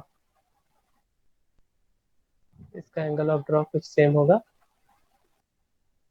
और ये समझ लेते हैं हम लोग सरफेस है, ये सरफेस है।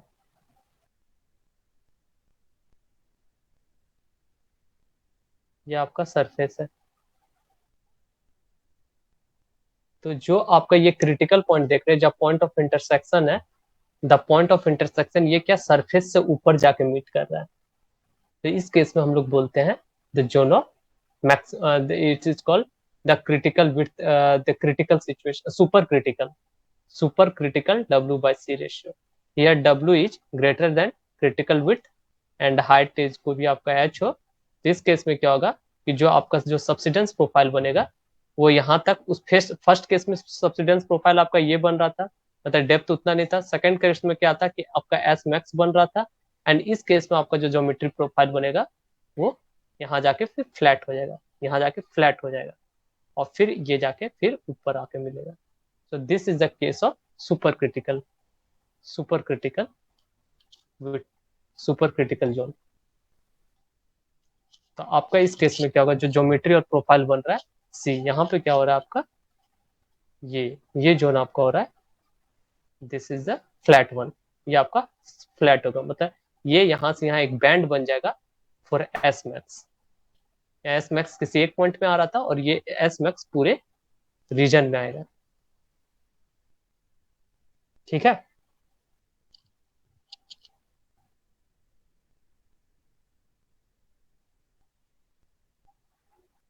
Hello, yes sir. कोई कंफ्यूजन? नहीं सर। तो आपका अब नेक्स्ट पॉइंट आता है कुछ कुछ पॉइंट्स है जो आपको मतलब कि इंडियन केस में आपको याद रखना होगा कि the angle of draw right it. Angle of draw क्या है कि ये आप मतलब आप इसको डिसाइड नहीं कर सकते हो। This is a totally depend upon the overlaying strata, nature and the properties of overburden और overlaying strata. Angle of draw, तो किसी भी एक माइंस मैनेजर को, यदि आप किसी भी माइंस में हो तो आपको उस एरिया या उस मतलब जोन का और या उस माइंस का एंगल ऑफ ड्रॉ आपको पता रहना चाहिए यदि आप मैनेजर हो तो। तभी आप सब्सिडेंस का या आप अपने एक्सट्रैक्शन का काम करवा सकते हो। यदि आप सब्सिडेंस से, किसी टाइप का सब्सिडेंस से बचना, सब्सिडेंस यदि किसी एरिया में सब्सिडेंस हो रहा है दैट मीन्स आप वहां पे एक्सीडेंट, ये भी इसको एक्सीडेंट कैटेगरी में रखा गया है। तो in case of Indian coalfield के केस में क्या होता है कि the angle of draw usually vary from 9 degree to 25 degree, 9 degree से 25 डिग्री तक आपका वेरी करता है in case of Indian coalfield.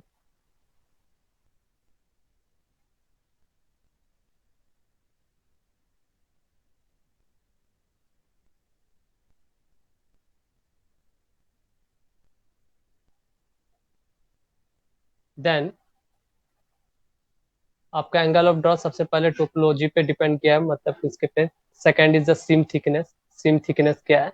Seam thickness भी ये आप नेचुरल कि सीम कितना सीम थिकनेस आपका क्या है, मतलब कि आप मतलब किस सीम थिकनेस पे आप वर्क कर रहे हो,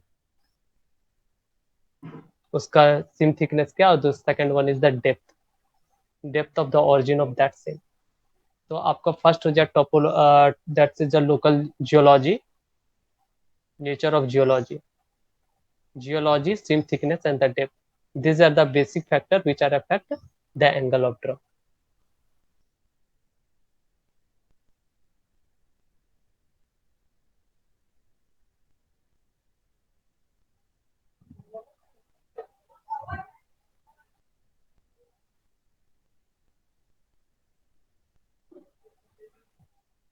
Anyone has any confusion now?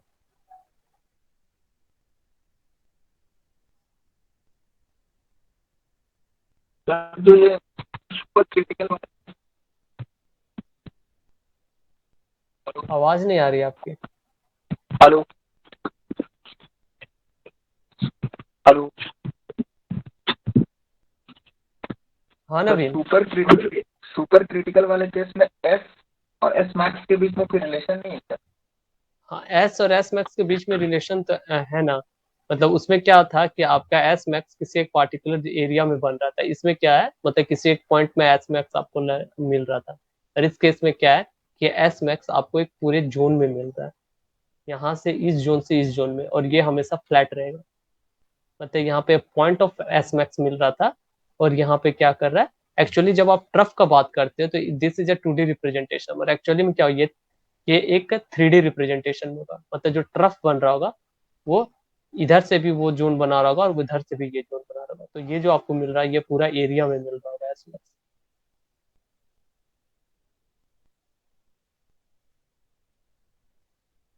ये रिलेशन है इन लोग के बीच में। Generally S equal to S max, you can say S equal to X max but over a zone of area.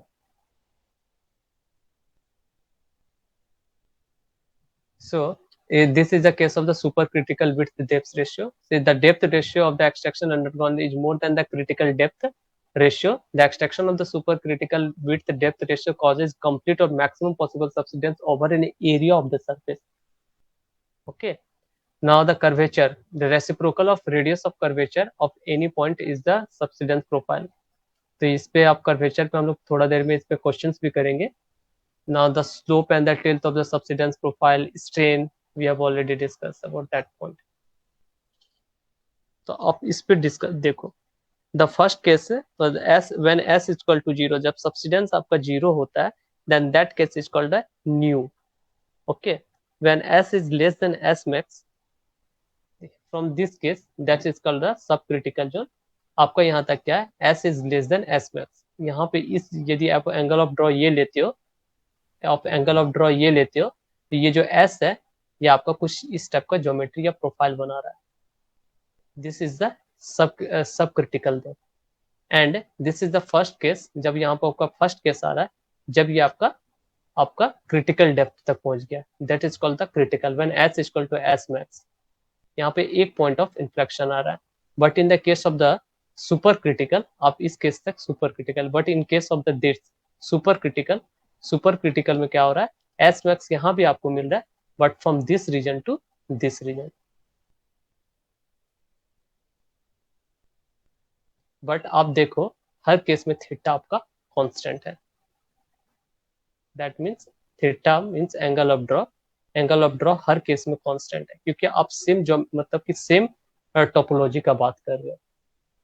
सो आप बोल सकते हैं angle of draw is do not vary with the our method of mining, our method of approaches.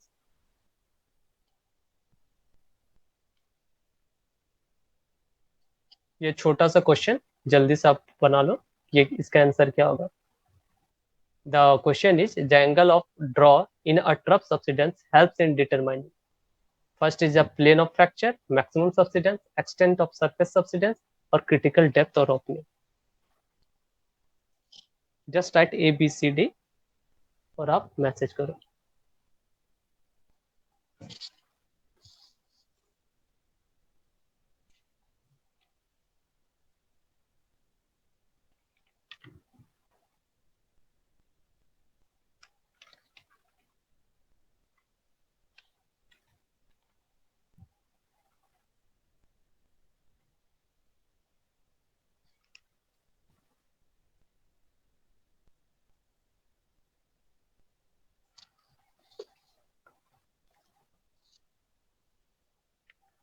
It's 8:14, आप 8:15 तक 1 minute में जल्दी से answer solution करके भेज दो। क्या इसमें पढ़ना है और बस आपको आंसर करना है।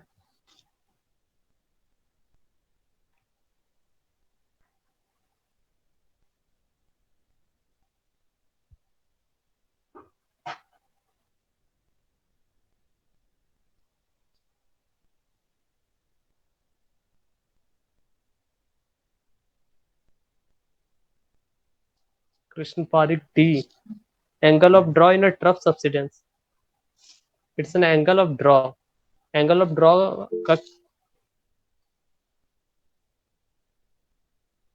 TCCD, Naveen Kujur C, Aryan Bharti C, Subhash Hans, Akash Gota C, Subhash and Krishna Pareek D. Krishna, can you tell me why D?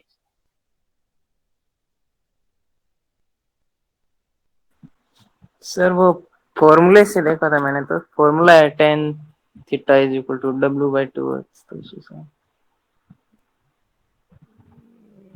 वो तो W/D रेशियो पे डिपेंड। यहाँ पे एंगल ऑफ ड्रॉ वो निकालने के लिए angle of draw of extent मतलब tan theta, what do you understand by the tan theta, मतलब theta is equal to tan inverse W/H। तो आपका जो ये हो रहा है उसको आप यदि critical width of the opening, it's a critical width of opening. देखो ये आपका एंगल ऑफ ड्रॉ है, सपोज करो आप यहाँ पे करते हो एंगल ऑफ ड्रॉ, ये सपोज करो थीटा है तो यहाँ तक जा रहा है, ठीक है। आप एंगल ऑफ ड्रॉ समझ लो थीटा और ज्यादा हो तो कुछ यहाँ तक चला जाएगा, कम हो तो यहाँ तक आएगा। तो ये क्या है, extent of subsidence, extent of surface subsidence. यदि थीटा कम हो तो यहीं तक बनेगा, यदि थीटा ज्यादा हो तो यहाँ से आपका सब्सिडेंस होगा, यदि और थीटा ज्यादा हो तो सब्सिडेंस आपका यहाँ से होगा। तो angle of draw in a tough subsidence helps for determining the extent of surface subsidence. Okay, sir. Okay, see this graph.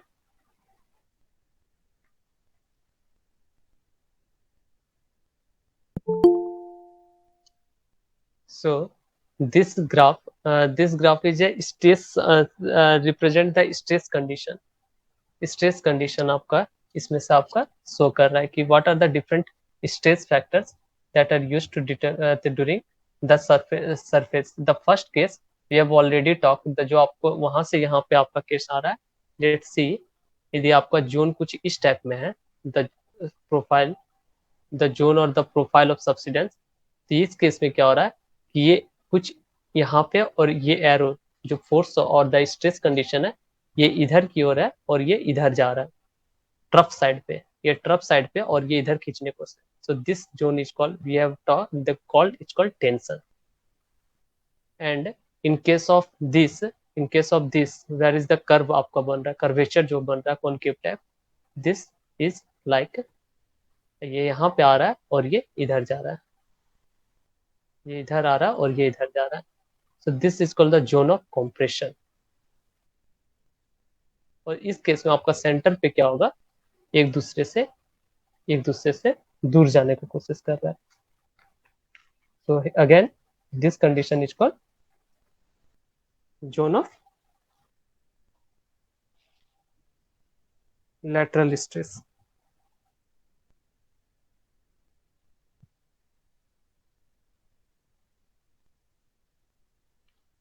This is called zone of lateral stress।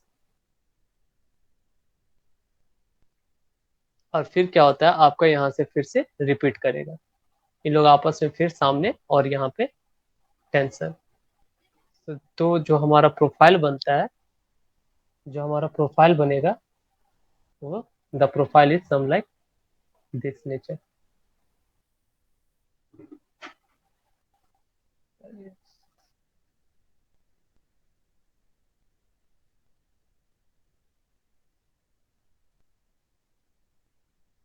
अच्छा, तो जो हमारा प्रोफाइल बनेगा,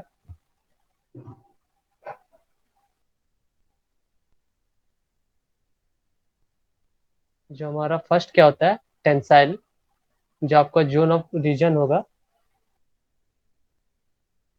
होता है सब्सिडेंस कंडीशन लाइक दिस।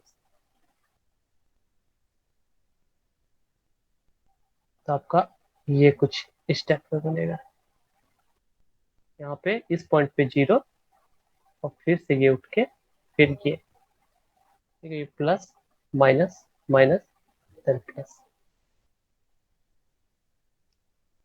ये आपका बनेगा द रीजन ऑफ, ये होता है सब क्रिटिकल, ये होता है critical condition. This is the case of the critical condition.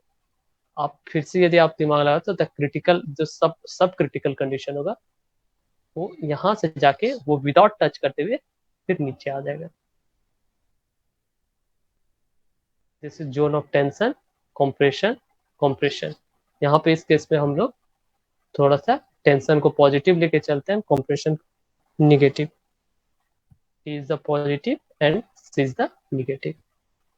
और आपका जो प्रोफाइल होगा, जो ज्योमेट्री बनेगा वो इस टाइप में बनेगा। ये सब याद रखना। मैंने ये बता दिया कि क्यों हो रहा है। द एरो इंडिकेशन, ये आपका इधर रहेगा, फिर कॉम्प्रेशन के टाइम पे एक दूसरे के सामने और यहाँ पे एक दूसरे से इक्वल एंड अपोजिट, जिस कारण से इस पॉइंट पे आपका क्या हो जाता है, 0 कंडीशन हो जाता है एट द सब्सिडेंस कंडीशन पे। मतलब कभी कभी 0 होता है, वो डिपेंड करता है कि आपका कंटिन्यूअस बिहेवियर है कि डिसकंटिन्यूअस नेचर। और फिर इसी टाइप में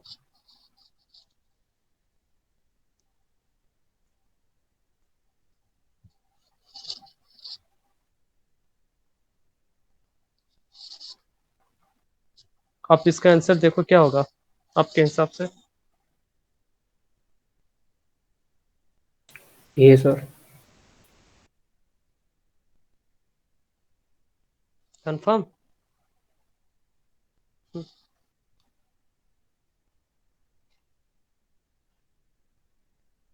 सो ए इज द करेक्ट।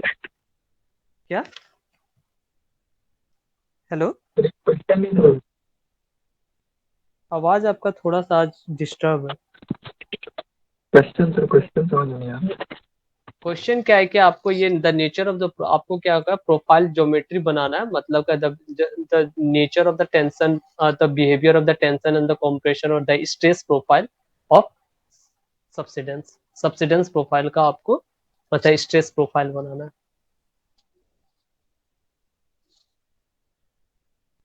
जो मैंने पहले अभी तुरंत डिस्कस किया उस सेम क्वेश्चन के रूप में, बस ये क्वेश्चन आप शायद क्वेश्चन पूछा गया कहीं, ये सेम क्वेश्चंस, ये इस टाइप का आपका, इस टाइप का आपका कर्व है, सरफेस कर्व। तो आपका नेचर ऑफ सब्सिडेंस जो स्ट्रेस प्रोफाइल है वो क्या बनेगा। So I have already discussed the pattern or the nature of subsidence condition. So I have a question. Tell me, at the central portion of the subsidence trough, then what will be? First is the lateral tension, vertical compression,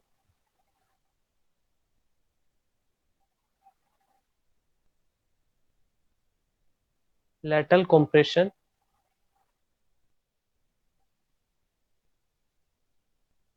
or B, C, and D. Horizontal stress, or generally say we can say none of these, right? None of these. तो आपका कौन सा सही होगा? A, B, C. A.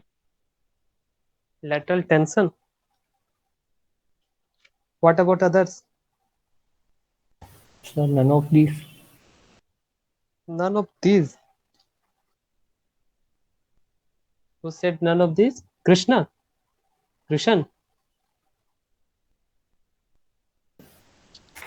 Sir, me, sir. Akash. Yes, sir. Yes. None of these. Just I want just right it, मतलब आप message में लिखो कि ABC आप लिखो ताकि मुझे पता चल जाए, क्योंकि आज बहुत कम भी स्टूडेंट भी ज्वाइन किए. Just right ABCD your option.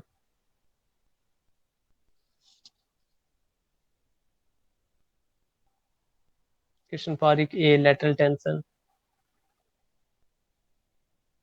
Right, Akash?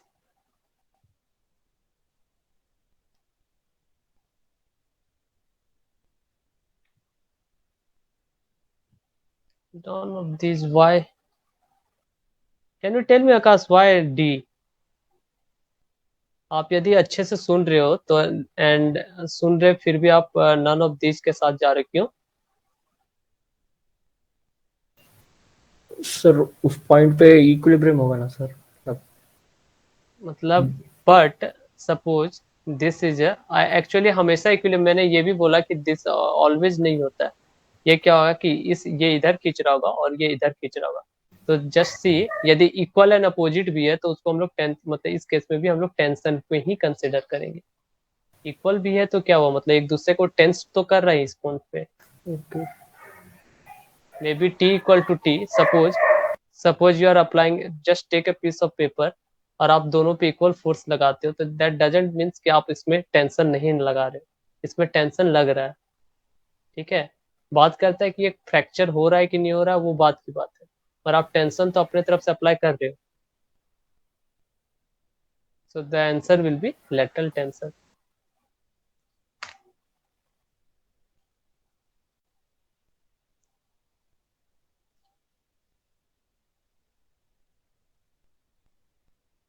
I've already discussed this profile. So the next question, try to solve this one. Actually we have covered the whole portion after the, मतलब जो अभी आपका gate में पूछा जाता है उस like का मैंने सब्सिडेंस पे कवर कर लिया है. ज़्यादा डेप्थ में भी जाने का कोई मतलब नहीं है.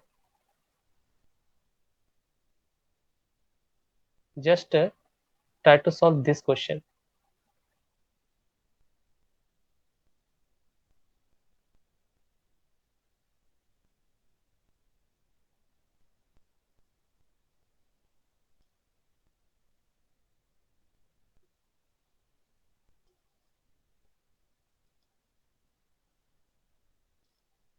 Empirically.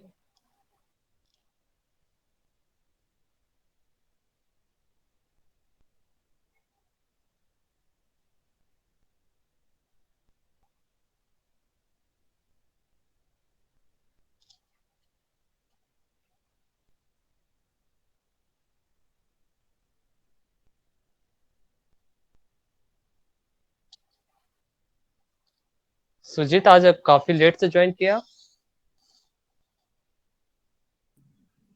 सर मैसेज नहीं दिखा, आज क्लास हाँ, हर दिन मतलब ऐसे थर्सडे को तो क्लास रहती ही है ना हर दिन। मैं टेकमेंट में लॉगिन किया, वहाँ पे कोई नहीं था तो मुझे लगा आज क्लास नहीं है। ओके। मैसेज नहीं देखा व्हाट्सएप पे।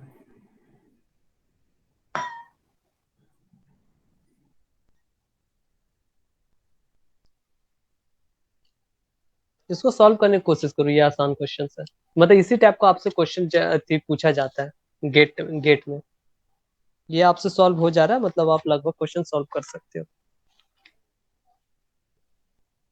जो मैंने आपको क्रिटिकल कंडीशन, सब क्रिटिकल एंड सुपर क्रिटिकल के कंडीशंस में जो यूज करना सिखाया, बस आपको ये करना है। तो आपसे क्वेश्चन क्या पूछा जा रहा है, an underground panel extracted in the coal mines has an strike length of 500 metre. After subsidence survey, it is found that the length of a straight line between the extreme limits of a subsidized area is 593.2 meter along the strike direction. The depth of extracted panel from the surface is 100 meter. The angle of draw for overlying strata is identical subsidence on either side of center. That means it is talk about the continuous subsidence of the center of the panel. तो आपसे पूछा जा रहा है कि क्या होगा इसका आंसर।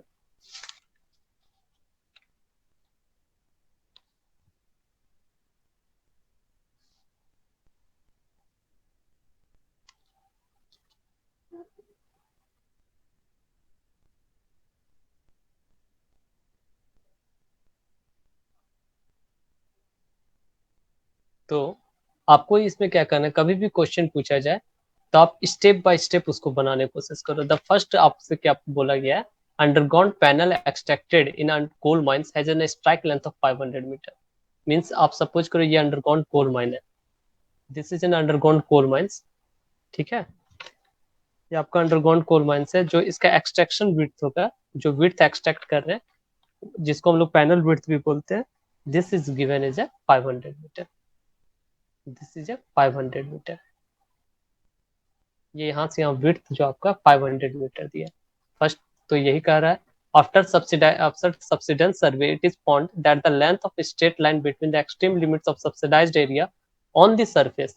अब ये सब बात कर रहा है कि आपका एक्सट्रीम लेंथ का जो डिस्टेंस है, extreme length means the point at the point of zero subsidence. The point of zero subsidence का जहाँ पे बात किया जा रहा है, तो वो कितना है आपका, ये यहाँ से यहाँ 500 है, तो वो क्या है 593। दैट मीन्स यहाँ पे यहाँ से यहाँ कुछ, मतलब ये कुछ इस टाइप में। ऐसे आप फिगर बना लो, मतलब रफ स्केच। ये यहाँ से यहाँ हो गया आपका 593.2 मीटर, यहाँ से यहाँ। तो आपसे पूछा जा रहा है what is the angle of और the depth of working is 100 metre. आपसे क्वेश्चन पूछ रहा है कि what is angle of draw. Angle of draw means this line. आप इसको क्या करो, एंगल ऑफ ड्रॉ यहाँ इस एज से लेकर के the point of zero subsidence, उसको जो हम लोग मैच करते हैं उसको हम लोग बोलते हैं angle of draw. And between the vertical line, तो ये जो थीटा एंगल बन रहा है, ये आपसे पूछा जा रहा है कि कितना होगा।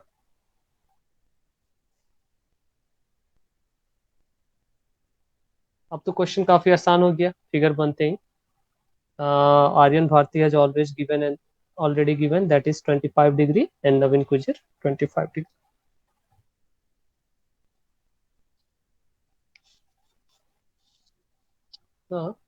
That's a 25 degree. So have you followed this tan theta? If you taken this take is tan theta equal to, it's a 500, यहाँ से आपको 500 है, ये 593.2 है, मीन्स 593.2 माइनस 500, और ये जैसे हम लोग किए तो 593 से 500 को हम लोग सब्स्टिट्यूट कर देते हैं, तो ये बच जाता है ये और ये। तो इसमें तो हमको बस ये एक पोर्शन चाहिए, that's why it's 2।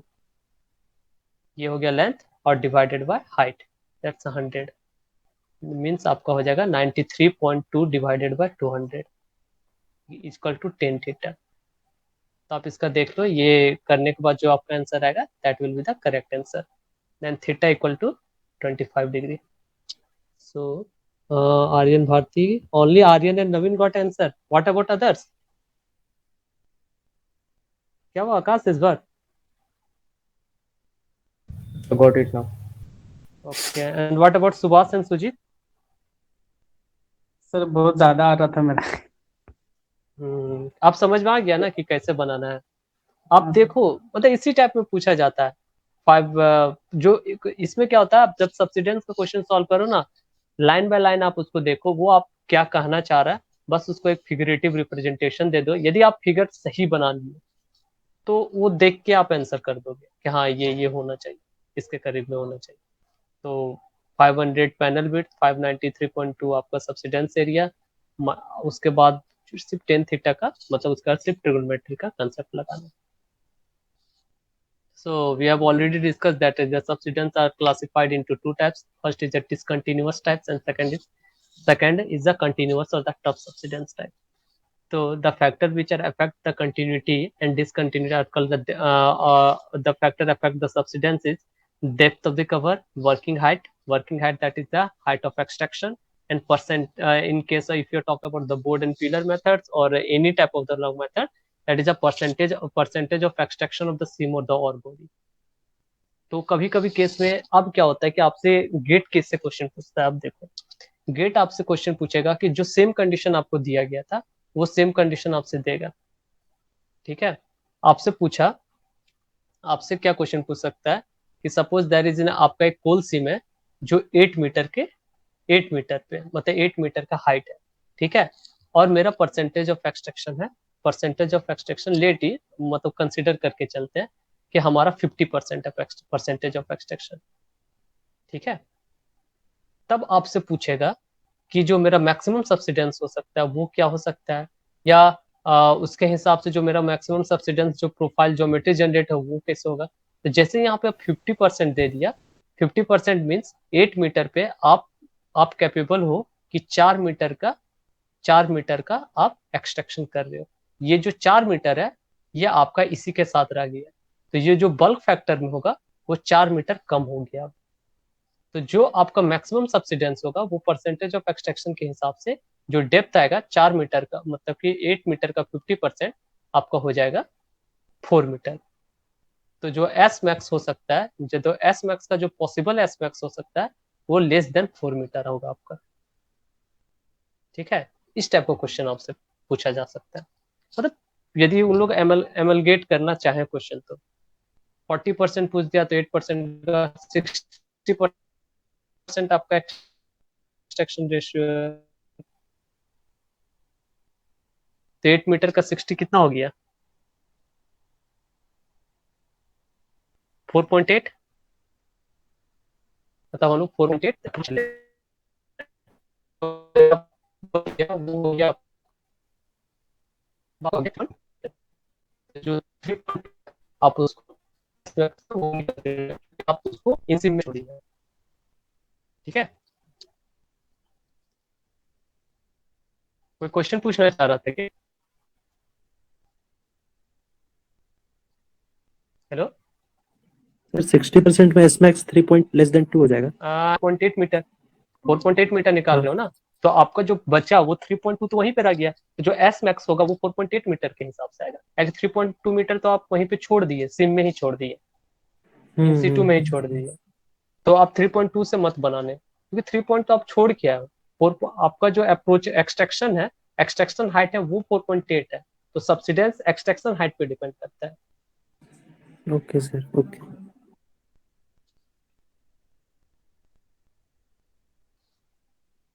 Now the discontinuous subsidence in the terms of the discontinuous, when the large surface and displacement of over the limited surface area occurs due to the shear actions which forms the strips or the discontinuities in the surface। अब क्या होता है कि बहुत सारे case में क्या होता है डिसकंटिन्यूअस कैसे जनरेट होता है, लेकिन in case one common example is the sink hole subsidence. यदि फिगर मेरे पास होगा तो मैं दिखाता हूँ। हाँ, this figure is the sink hole subsidence. ये आपका क्या है, बोर्ड एंड पिलर मेथड से अप्रोचिंग है। तो with the period of time क्या होता है, आप छोड़ दिए इसको, ये आप इसको छोड़ दिए, आप इसको अप्रोच नहीं करते आप, मतलब ये ओल्ड वर्किंग्स है या आप इसको छोड़ दिए, या ऐसा जोन जहाँ पे थोड़ा आपका लेवल है फ्रैक्चर एंड क्रैकिंग और या वीक जोन है। तो ये क्या होता है कि in case of the board and pillar which आप कौन सा वीक जोन मानते हो, which is consider the which portion is consider the weak zone in case of board and pillar. Gallery sir. Gallery, galleries थोड़ा आगे junction बढ़ो। Junction हाँ junction. तो जैसे ये पिलर से ये पिलर से ये पिलर से और ये पिलर से, तो यहाँ से ये गैलरी ये गैलरी ये गैलरी और ये जो जोन होता है ये सबसे weak portion board and pillar में रहता है, मतलब अनसपोर्टेड यदि देखा जाए तो इस केस में क्या होता है कि with the period of time क्या होता है कि कभी कभी ये कोलैप्स कर जाता है। और इसके कोलैप्स होने के कारण क्या होता है कि ये पिलर तो ठीक है, इंटैक्ट है, ये अभी भी पिलर ठीक है, तो ये इसके जो गैलरी के पास जो कोलैप्स कर जाता है, इसके कारण क्या होता है ऊपर से पूरा धंसते हुए ये नीचे आ जाता है। और ये जो मक्स होता है कभी कभी ये क्या होता है कि जैसे ये ऊपर से धंसता है तो ये मक्स कभी कभी इधर मूव कर जाता है, इधर मूव कर जाता है, ठीक है, इधर मूव कर जाता है गैलरी में। तो इससे क्या होता है कि एक्स्ट्रा जोन अब जगह बन जा रहा है। समझ में आ रहा है ना? जो ऊपर से जो मेरा मलबा गिर रहा है, डेब्रिस जो गिर रहा है, वो अब स्प्रेड आउट हो जा रहा है। तो अब क्या होता है कि मेरा जो एक्सट्रैक्शन होना चाहिए, मतलब जो मेरा जब बल्किंग फैक्टर के हिसाब से मेरा डेप्थ, मतलब जो ये होना चाहिए एच तक होना चाहिए, मगर क्या ये अब एच तक रहेगा? आपको क्या लगता है प्रैक्टिकली?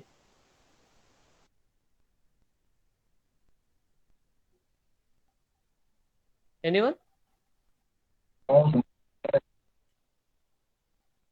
वो क्या एच तक ही रहेगा? क्योंकि जो डेब्रिस ऊपर से जो गिर रहा है वो साइड, क्या जो साइड गैलरी है उसमें घुस जा रहा है, मतलब उसमें चला जा रहा है। और यदि वो डीप हो, यदि वो सिम डीप हो, तब तो पूरा का मलबा नीचे चला जाएगा और ऊपर से सारा मलबा नीचे घुसता चलाएगा घुसता चलाएगा। और इससे क्या होता है, एक टाइम आता है जब वो पूरा सिंक होल और पोर्ट होल बना देता है। Suppose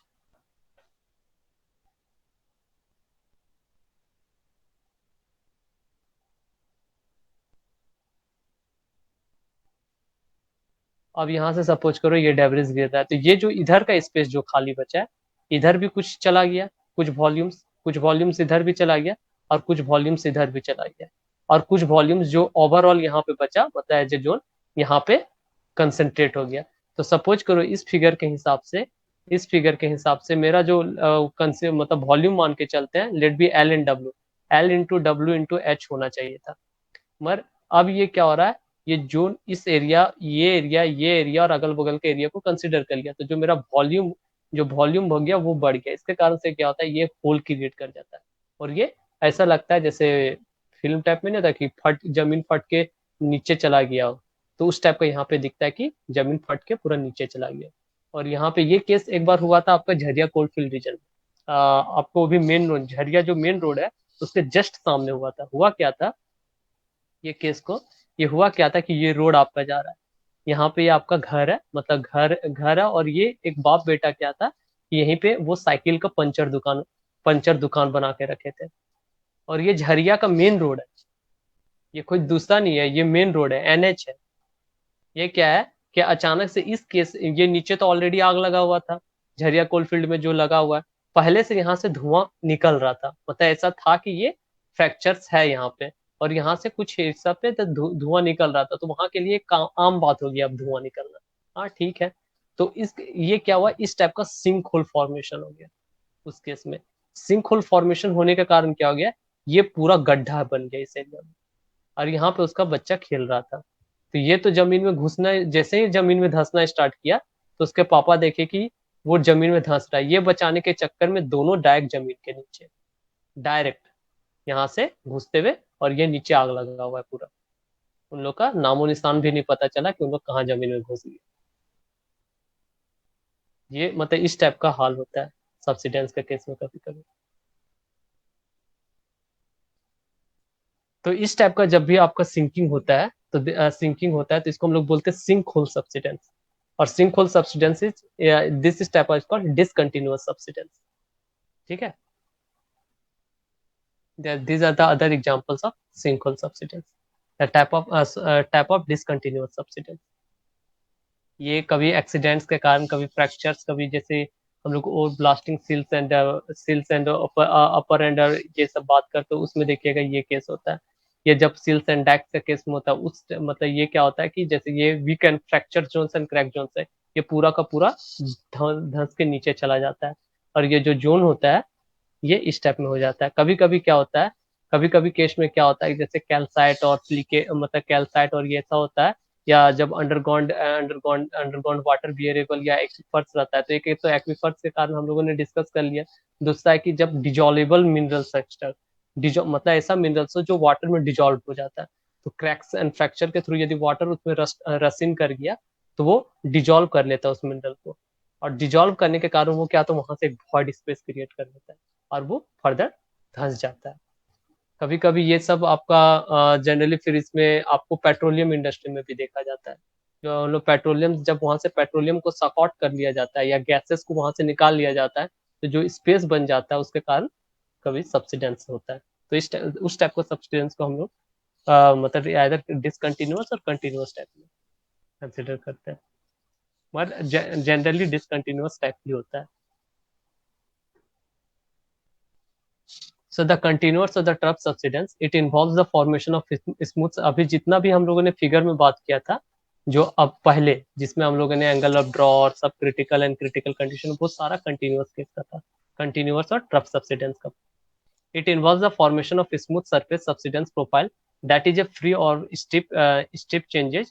This type of subsidence is usually associated with extraction of the thin horizontal or the flattening dip। Extraction of the thin horizontal and the flattening dip ore body किस case में होता है?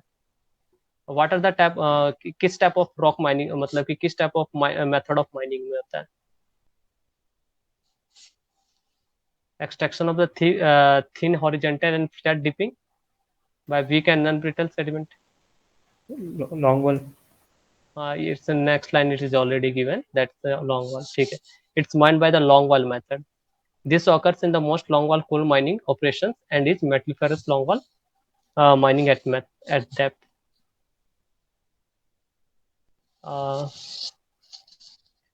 एक case आपका subsidence का आप यदि देखो तो जहां तक मेरा जहां पोस्टिंग था हिंदुस्तान जिंक में, वो यहाँ था एक वेस्ट मोस्टिया माइंस में क्या गया था कि मतलब हैवी ब्लास्टिंग करवाने की कोशिश किया गया था। तो हैवी ब्लास्टिंग में क्या पूरा पहाड़ धंस गया, मतलब एक पहाड़ है पूरा आधा धंस चुका है अरावली का, जहाँ पे आपका मोचिया माइंस है। मोचिया माइंस अभी waste Mochia and central Mochia है, तो ये केस सेंट्रल मोचिया का था। So these arrows are this arrow आप ये जो देख रहे हो, this represent the direction or the nature of the movement of the rock walls और the ground surface। तो यहाँ पे क्या होगा, ये जो ऊपर वाला सरफेस है, ये तो नीचे जमीन का जो मूवमेंट होगा वो डायरेक्ट डाउनवर्ड होगा, और ये क्या होगा, ये इस साइड मूव करता हुआ आएगा लाइक दिस।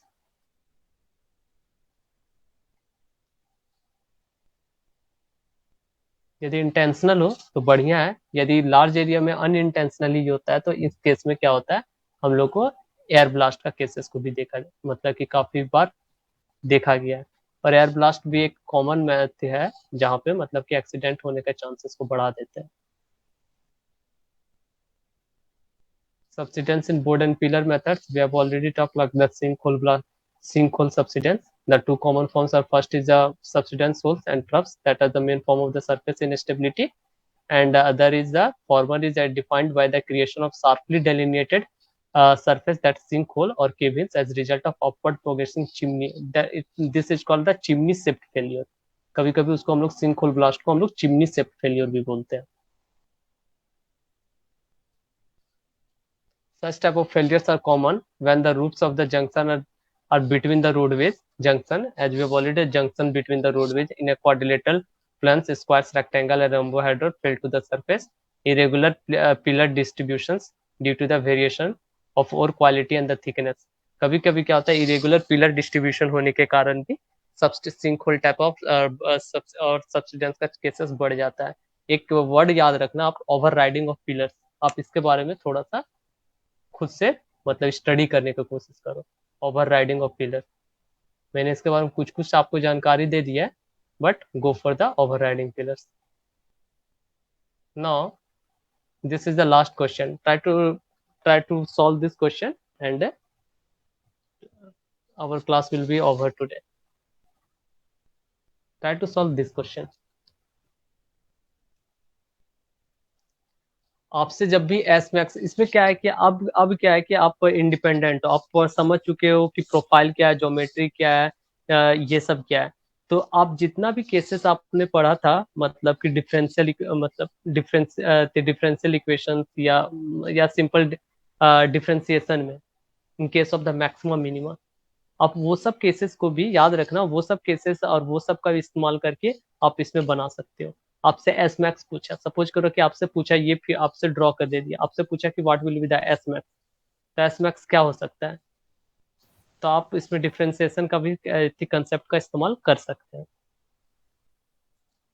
पर इस केस में ये उतना, मतलब इसमें आई होप इसमें डिफरेंशिएशन आपको इस्तेमाल करने का जरूरत नहीं पड़ेगा।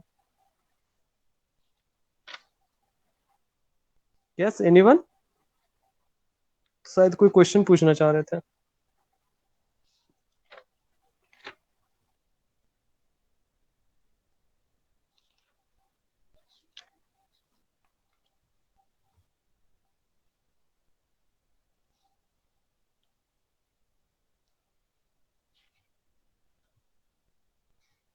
इसको सॉल्व करो, बनाओ, उसके बाद छुट्टी।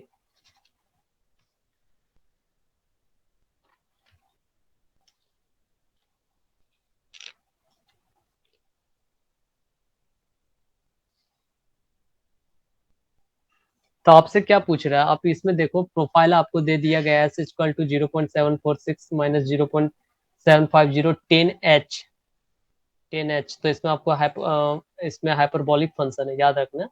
10h is an hyperbolic function at tangent. तो 10h 0.05x, where s is the subsidence profile, x is the horizontal distance measured from the point of inflection. Horizontal distance measured from the point of inflection in the meter. If the depth of the panel is 100 meter, find the angle of draw.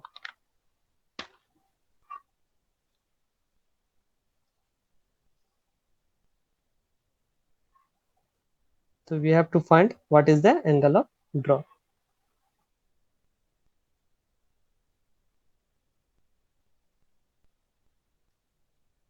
X is the, यहाँ पे आपको याद रखना है x, here x is the horizontal distance measured from point of inflection.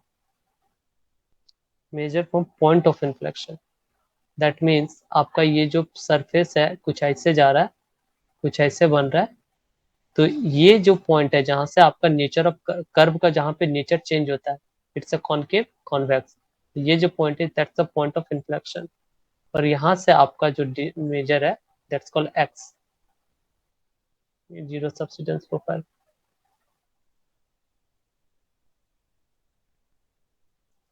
ये यहाँ point of inflection से दिया गया, ये इधर भी मूव कर सकता है एंड इट्स में भी मूव करता है in this direction.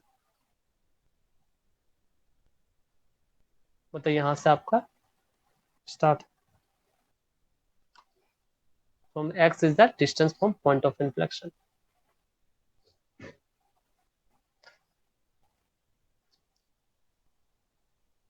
Akash, have you got the answer? It's okay. It's a C previous one, na? So doing. Okay. Anyone has still any confusion? So that I will tell him what are the method or what are the approach, how you approach for this question. If everybody has a clear concept about this question, then it's okay. But still anyone?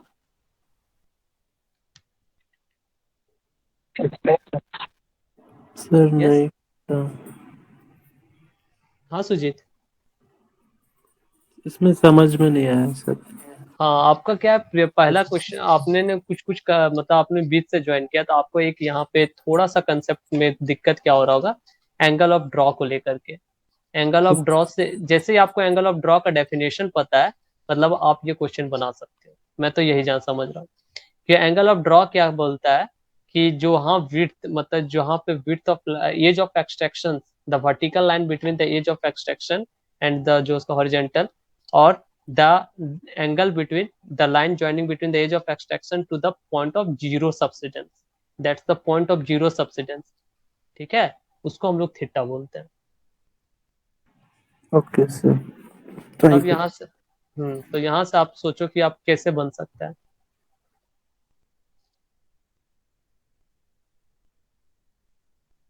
बस इसमें आपको definition का concept use करना है, बाकी बन जाएगा आपसे, मुझे इतना भरोसा है।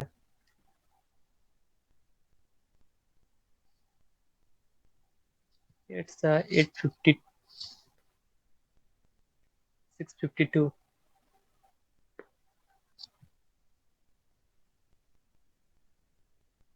क्लास में सुबह।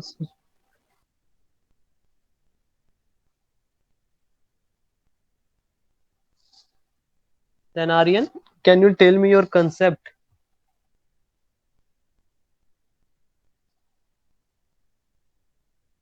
Sir, I am solving this.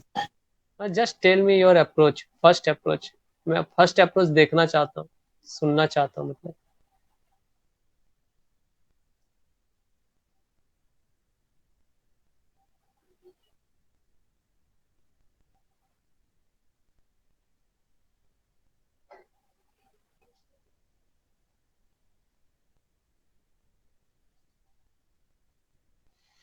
Angle of draw from the point of zero subsidence. This is the basic fundamental concept here.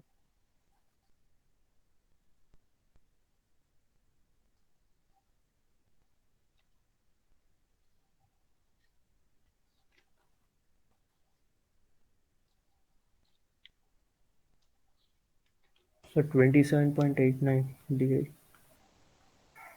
27 Akash 27.89 close हो, मगर थोड़ा सा और बेटर हो सकता था मतलब।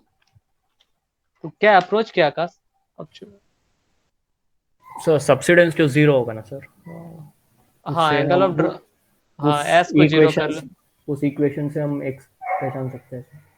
हाँ तो आपका एस यदि आपने यहाँ जीरो कर लिया तो 0.7646 minus 0 point something something equal to zero.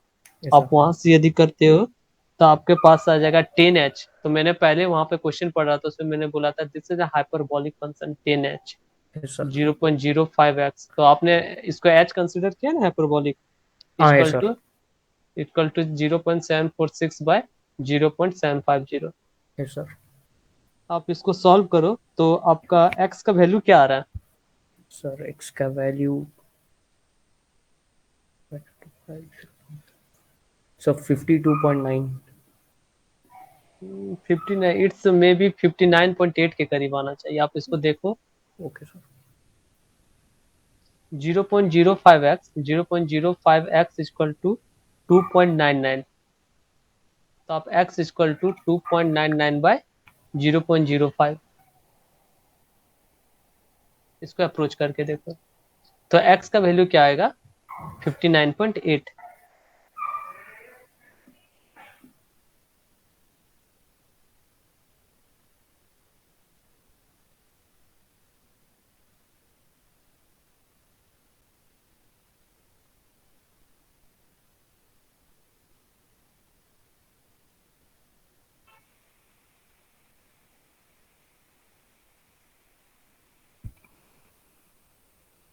अब 59.8 आया आपका। सपोज x का वैल्यू आपका आ गया 59.8। That means this is called x is 59.8 and depth is given 100 metre. तो आपका टेन थीटा हो जाएगा। Then tan theta equal to 59.8 divided by 100। Then theta equal to tan inverse 0.598। आप निकाल के देखो आप कितना आंसर आ रहा है।